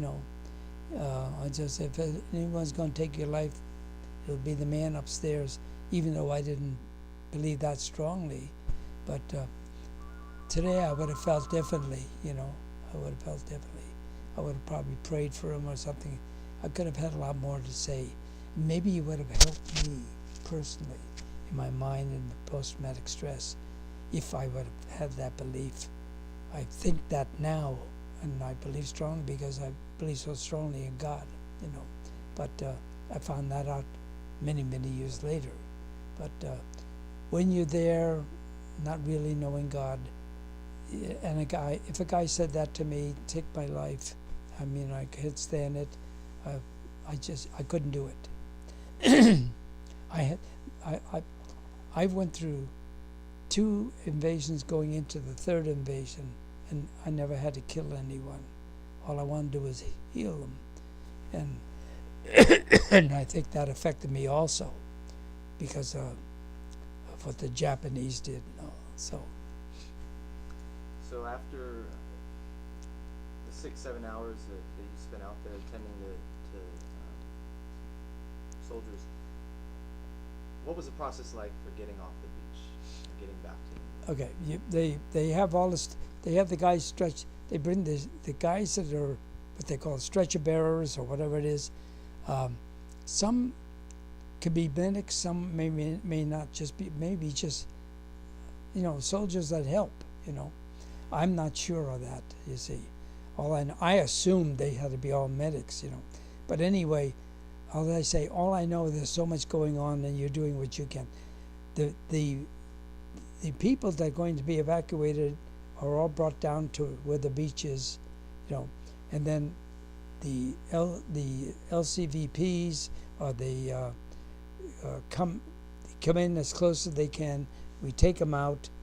They take them out and get them on there, and then of course we, the medic people that were only in for that short while, my group, whatever it was, because not all the guys that were in my group made it.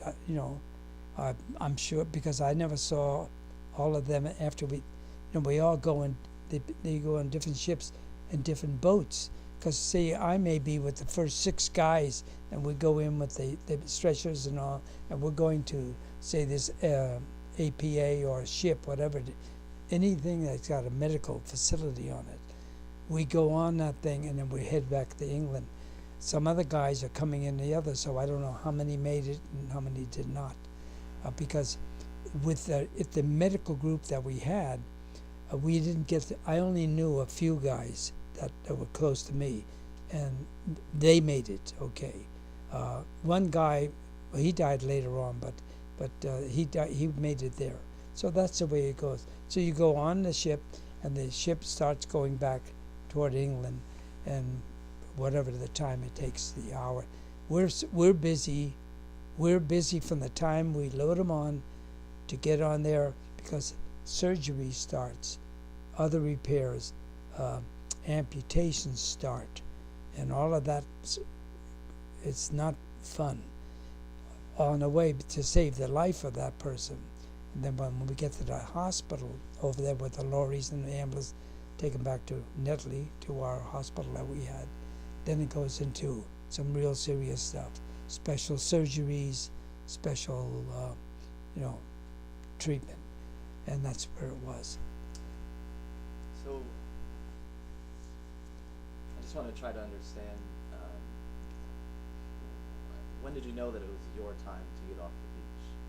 Oh, when the guy all of a sudden he sees you with because we went there. You have a Red Cross patch on you, and when he sees you, he just says, you get these stretcher people off there. Some guy takes over on that beach. I don't know what they call him or what, but he has to be a survivor, that's for sure. But he takes over where all of a sudden the wounded is going to be taken care of. So what you do, the only way you know it, because you don't have a guy that you've taken care of here and drag him onto the beach. I've seen guys where I've had to drag a guy get him away from cover because you're afraid the bullets may get him. You drag him behind a dead body or something to take care of him. But you do not drag or take anyone down to that, because you may do more harm to them. They have to be with the guy stretcher bearers where they can pick them up, because sometimes picking up a guy with something you missed in your going so fast or whatever you do, you could cause more harm to them. So when they get them down there where the stretcher bearers are, it's got to be quieter then, you see, where they more of a safe factor, where the guys, okay, and they get the medical people there, and they said, they may even ask you something. They never asked me. They just said, you go with these stretchers down to the ship here. Sometimes I guess they may ask, are you so-and-so, what outfit are you with? And if you say you're from the Netley group, or maybe another hospital group could be there too, because I'm sure they had some of those. I don't know, because there's so many men, and so that's how you know when you start evacuating them. And then they just ask you, and then they know you're only there for a certain time. You're not going to go in. You're not like with the Army guys that's going to go in all the way into France. and all. So they know, and then you go with them, and then you're back. Because if a guy doesn't come and tell you, and you're one of them, then you got to go to that guy and say, hey, I'm supposed to go back to Netley, England, or wherever the base was. Then he's, okay, go with this thing here. That's how they know. I'm assuming there's still wounded soldiers on the beach that need tending to. By the time they've either taken, there's bodies still laying around. They don't do, I don't know when they got to those bodies, but that task I would not have wanted. That was a horrible, because some of those guys, there were just there was like half torsos there and everything else, you know. Boy, when I just think about that, the guys that have to do it. See, they never, that graveyard that they have there, they didn't, there was we found out later, there was these guys, they just built a big, you know, a big grave thing, so and they just put all the bodies there in the bags and everything. Then later, when they made that grave, say where everyone goes to now, then they took and do that. And I wouldn't have wanted to have had that one either, you know. So then they moved them over to this. But those guys were just in some shallow, they had to, there was nothing else they could do, you know. So they did the best they could. They didn't anticipate things, there was so much that happened that they had not anticipated, like the plane thing, the cloud cover, and the mines. They expected mines, but not that much, because you always get mines. You know, they're always going to put mines on the beach and all. That's what the demolition crew does. But a lot of them couldn't get, there wasn't enough for that thing. And everyone, honest to God, just summarize, I looked when we were coming and I saw all the shells hitting. I looked at my buddy and I just said, there's no one going to be alive on that beach there. I mean, the Germans, that thing, I've never seen such bombardment. And it went on from way back when we were bivouacking, could hear it. And all we know is we heard just the boom, boom, boom, constant, not stopping, you know. It was really something. Turned out to be a lot more than what you A lot more than I had thought about, and got the shock of my life when we finally got there. Yeah. And when you were on the ship returning back to England, did you help in any of the surgeries or any of the Oh yeah, amputations oh yeah, definitely. Oh, they use you. What were you doing? I took care of patients. I helped in a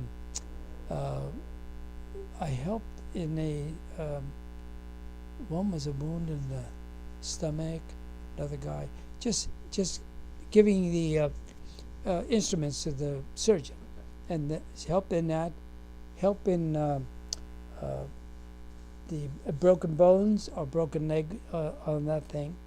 I didn't have to do any help in any amputations.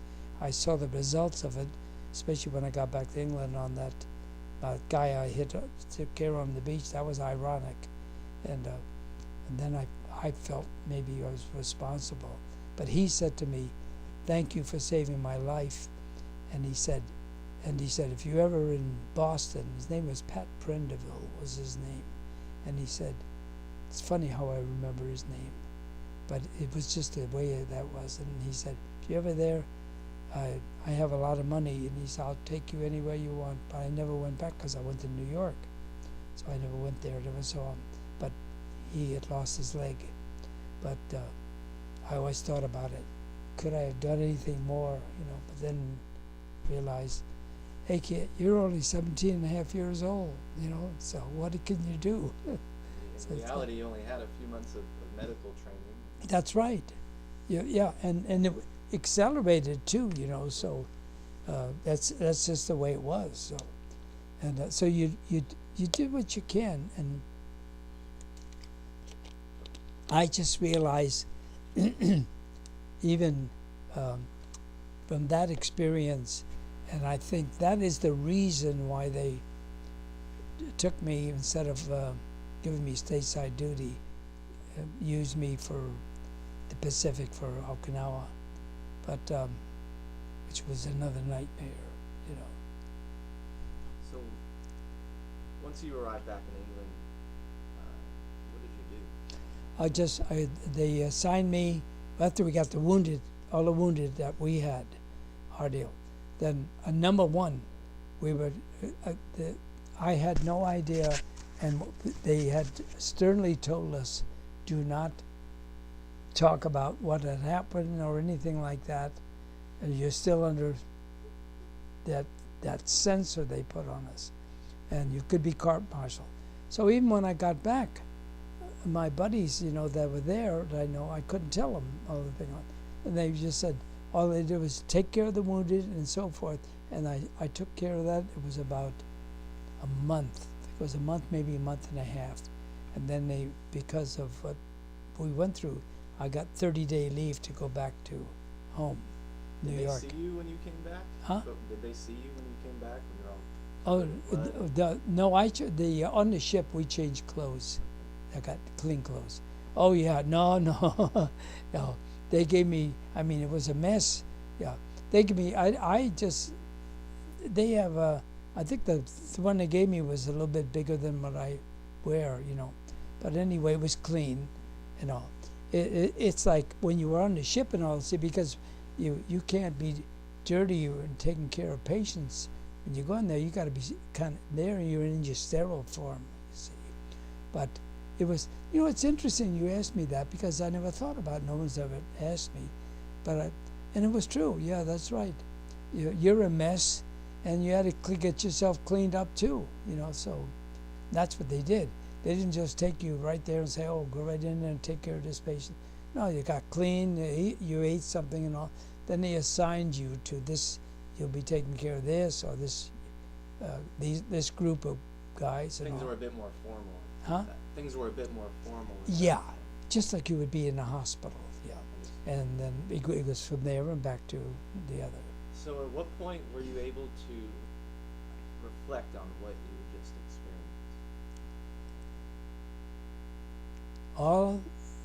My thought was, I got through it. It was horrible, and I said, and I made it. And I said, thank God, you know, even though I really didn't know him that well. But that's exactly what I said. And I said, now, since I've had that deal, I'll probably get some stateside duty and have some good times, you know. And then they gave me 30-day leave, saw my family, and I just said, I made it. I had not, I was starting then, after when I was in my leave, I was going to sleep, and I started getting the flashbacks. And I wondered what the hell. I said, oh, it's like a bad dream, you know. And I figured, well, it'll eventually go away, because I asked a guy once about what is this? You know, is this like a bad dream? He said, oh, it's called, battle fatigue. And he says, you get over it. And I thought it would, but it didn't get worse. It kept getting worse, you know. So that started when you returned home? It just started at home. And there was too much going on, I guess, from the other, you know. I mean, I could see it in my head and everything, but it wasn't bothering me. I figured this will all go away. But when you were doing normal things, and all of a sudden something would trigger your mind, and you would go through and see all of this again, I mean vividly, then it started to, and it did stupid, crazy things. I never understood post-traumatic stress disorder until later on. All of a sudden I realized you do crazy things. I gave money away to people. I mean, you would be talking to me and say, I got this problem, blah, blah, blah, and so say at that time I had some money. I'd write a check for $200, $300 and said, here's a gift. Hope that helps you. But what I didn't realize, I was draining my account because there was no new money coming in, and I was draining it out, and next thing you know, I would wind up broke. and it almost caused us to lose a marriage and everything. But I was doing a lot of crazy things, drinking heavy, and I never, it was really something, the drinking.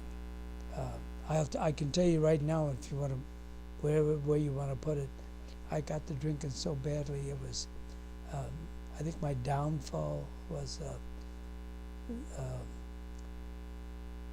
I was having Thanksgiving dinner with my family. It was all after the war was over. And you can put this any way you want, but it was significant. And when, like for instance, if someone invited me to their house, I wouldn't just bring one bottle of wine. I would bring a gallon of wine. And I would bring champagne, no regular bottle. I'd bring a Magnum. I wanted to make sure I didn't run out. And I was drinking, playing with the kids, drinking. When they served the Thanksgiving dinner, my face fell right into the plate. I passed out in front of my whole family. It was the most embarrassing situation when I found out later from my family. They were going to have an intervention with me. I would have been angry. And so my daughter Paula, she's a therapist that she does life therapist with transition therapist, and she wound up. Her name is Paula Shaw. She has a little radio show, and she's written 3 books. She was a great help to me, and she's snuck in getting me to some group that she had. It was it was a 12-week group, and it helped me get over the alcohol thing. And finally, from the alcohol thing, and through her help and her talks to me, it opened me up to realizing I had a real problem. And then I finally went to the veterans. But through her and her group, it was a great help. She's written a couple of books now. She's just finished a book called Knowing What to Say, saying the right thing when you don't know what to say. And she wrote a book on grief, about when does the pain stop. It's all on Amazon.com. And she has a little radio show in San Diego called Stepping It Up with Paula Shaw. But she had been a great help to me, great help. And that led me into going into finally therapy, where I finally told them, because very honestly, Zach, I thought if I told anyone, they would just throw me in a mental institution if they find out what I was doing. That's, so we can put that wherever you want or something.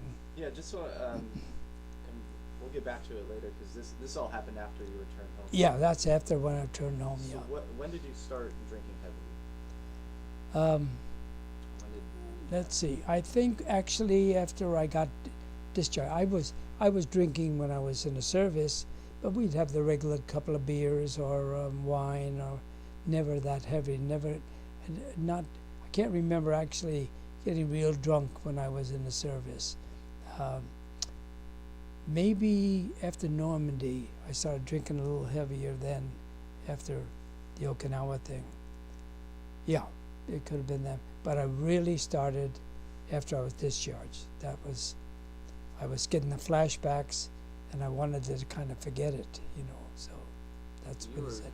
early 20s, probably. I was 20, I was 20, yeah, I got home for my birthday on my, let's see, I went 17, 18, yeah, I got home at, my 20th, about my 20th birthday, yeah.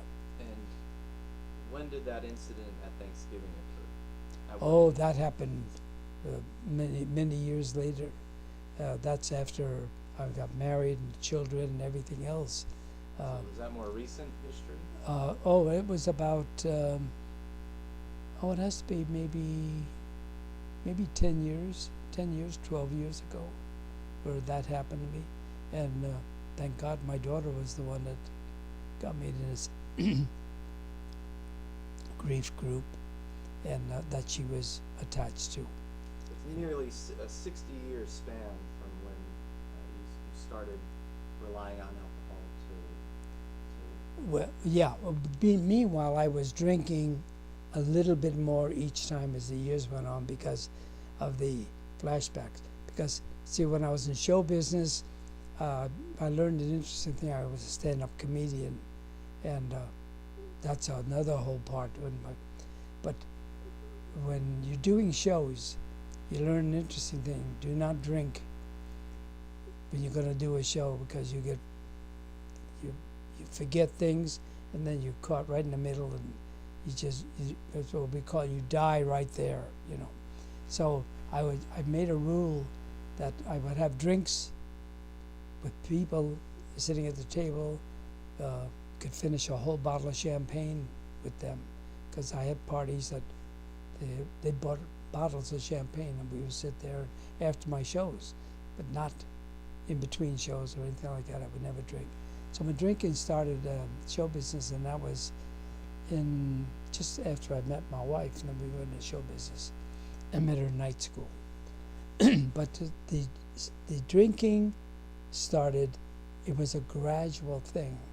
In other words, whenever I would get the flashbacks, I had to do something, like either I wished I could do another show or achieve another goal.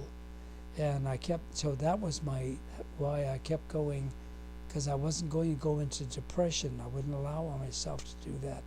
I wanted to I set goals and tried to reach them. And my doing that kind of curbed a little bit of the heavy drinking. But whenever the flashbacks would happen, I would start going back and more, so I'd slip. And then it was a gradual thing, and it got worse and worse. And then that was my down, what we call down. And then eventually, from with the help of Paula, you know, that made a big difference. You know, so she still now helps a lot of people with therapy, with all of especially in grief. She deals with grief. And I was basically going through grief, you know. Post-traumatic stress I found out is grief. And then when I went through my 3.5 years with Dylan Bender, it taught me a whole lot of things. Boy, when he took me back, it was something back, really something. He took me back to Normandy, and it was very traumatic. And in my first deal with him, he said, "I'll see you next week, Jack." And I thought to myself, the hell you will, I'm not coming back here. I don't want to go through that crap again, because it was too traumatic for me to go relive that again. So then finally, just over the period of time, I figured I've gone 66 years with post-traumatic stress and doing crazy things, that I've got to do something for it. So that's it. And all this came from the wars, you know, from that and Okinawa and everything else. Yeah.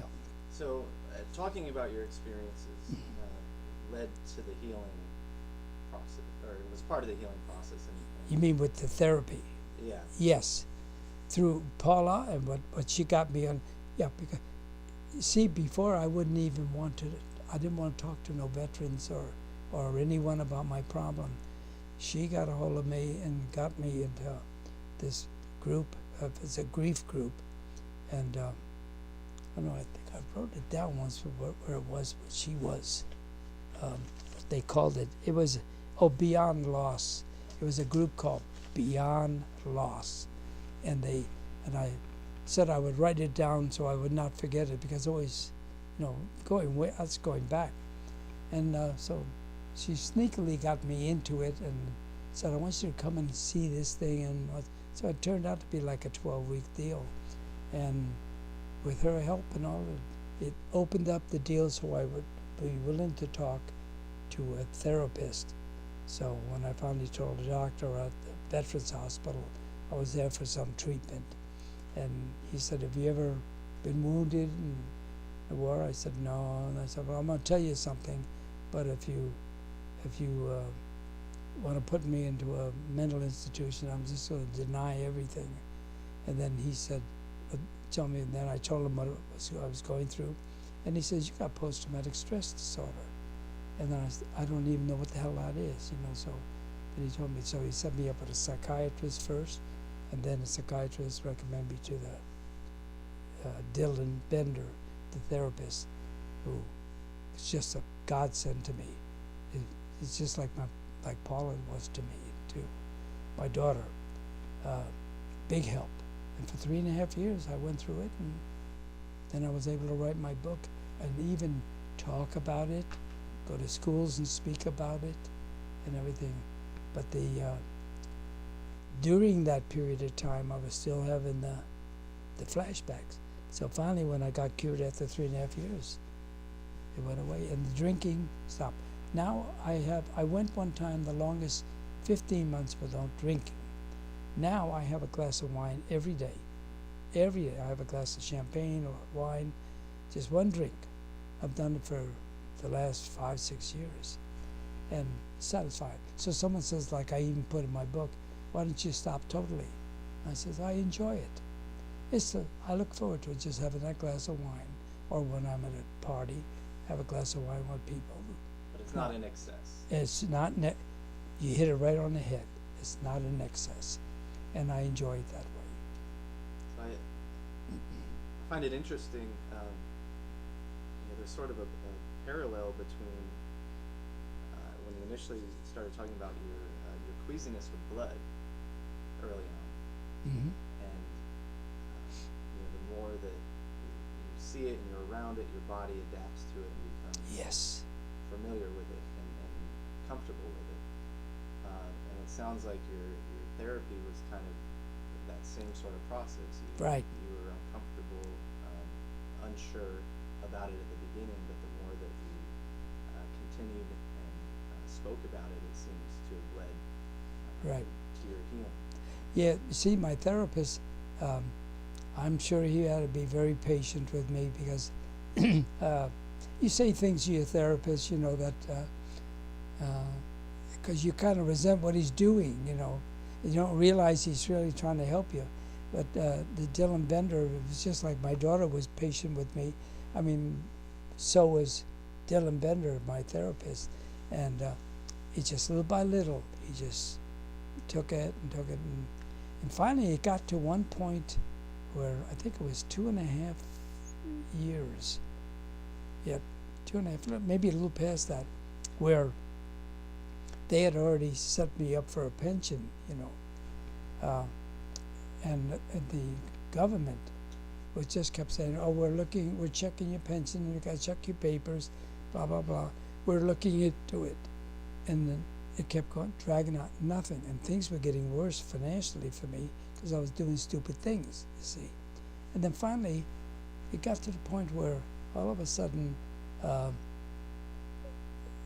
one guy from the veterans writes me and says, well, we're missing some of your papers and we can't seem to find that. I don't know if you even qualify.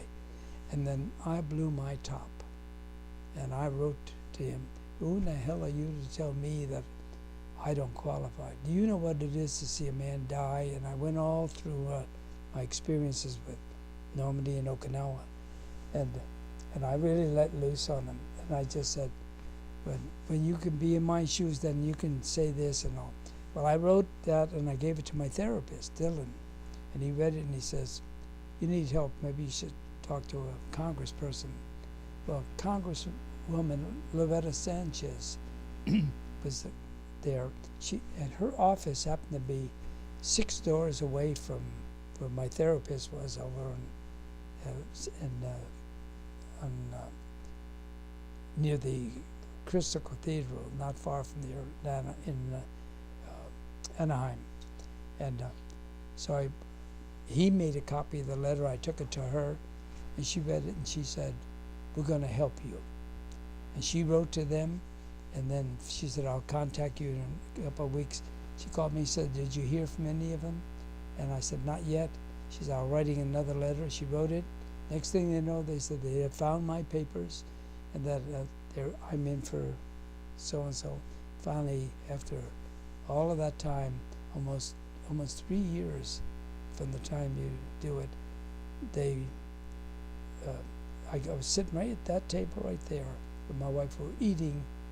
Things had got so bad, I was at a point where I was on food stamps. All my money that I had, which I had a lot at that time, giving it away or doing stupid things, wrong, this and that, whatever I did, I was broke. I was on food stamps.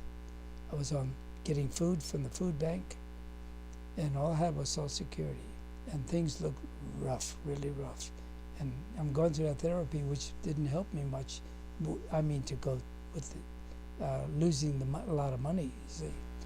But I was getting, better from the therapy. So finally, sitting there, and a call comes, and the guy says, from Veterans, Mr. Gutman, I just want to tell you, we've rated you, we've checked your record and everything like that, and we're rating you at 100%. And I said, what does that mean? And he says, you're going to get this much every month, starting the first of every month. And I started to cry.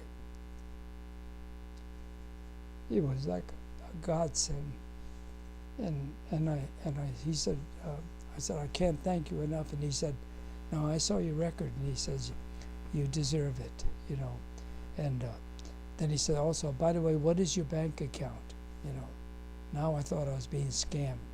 Honest to God, I really thought so. And I said,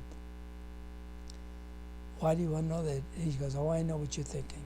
But you gave us a number when you first filled out your form, 2.5 years ago or 3 years ago. So he says, is this number so-and-so? And I looked at my checking thing, and it was the exact one. He said, okay. He said, this Friday, he said I think it was $27,000 will be put into your account from the back time from when we first started on this thing here. And then you're going to get this money every month. It was like God opened up the heavens and just blessed me. And all the time. And I had then become a Christian and everything else before that. But I really trusted. But what a blessing it was to have changed my whole life. And then now every month I send a check to the food bank, and I never forget. I just keep doing it. My church helped me when I was going through financial problems. I gave them back money, and then I still do. And then there's people I touch wherever I can, because I remember what it was to have it bad. But also I realized what post-traumatic stress can do to you too. So then now I don't do stupid things with the money anymore, So anyway, I didn't mind to go off on a tangent right. like that. If we can go to the Pacific or wherever you want. Yeah. So I think kind of where we left off. Do you want to take any break or anything like that? We No, we can go right on.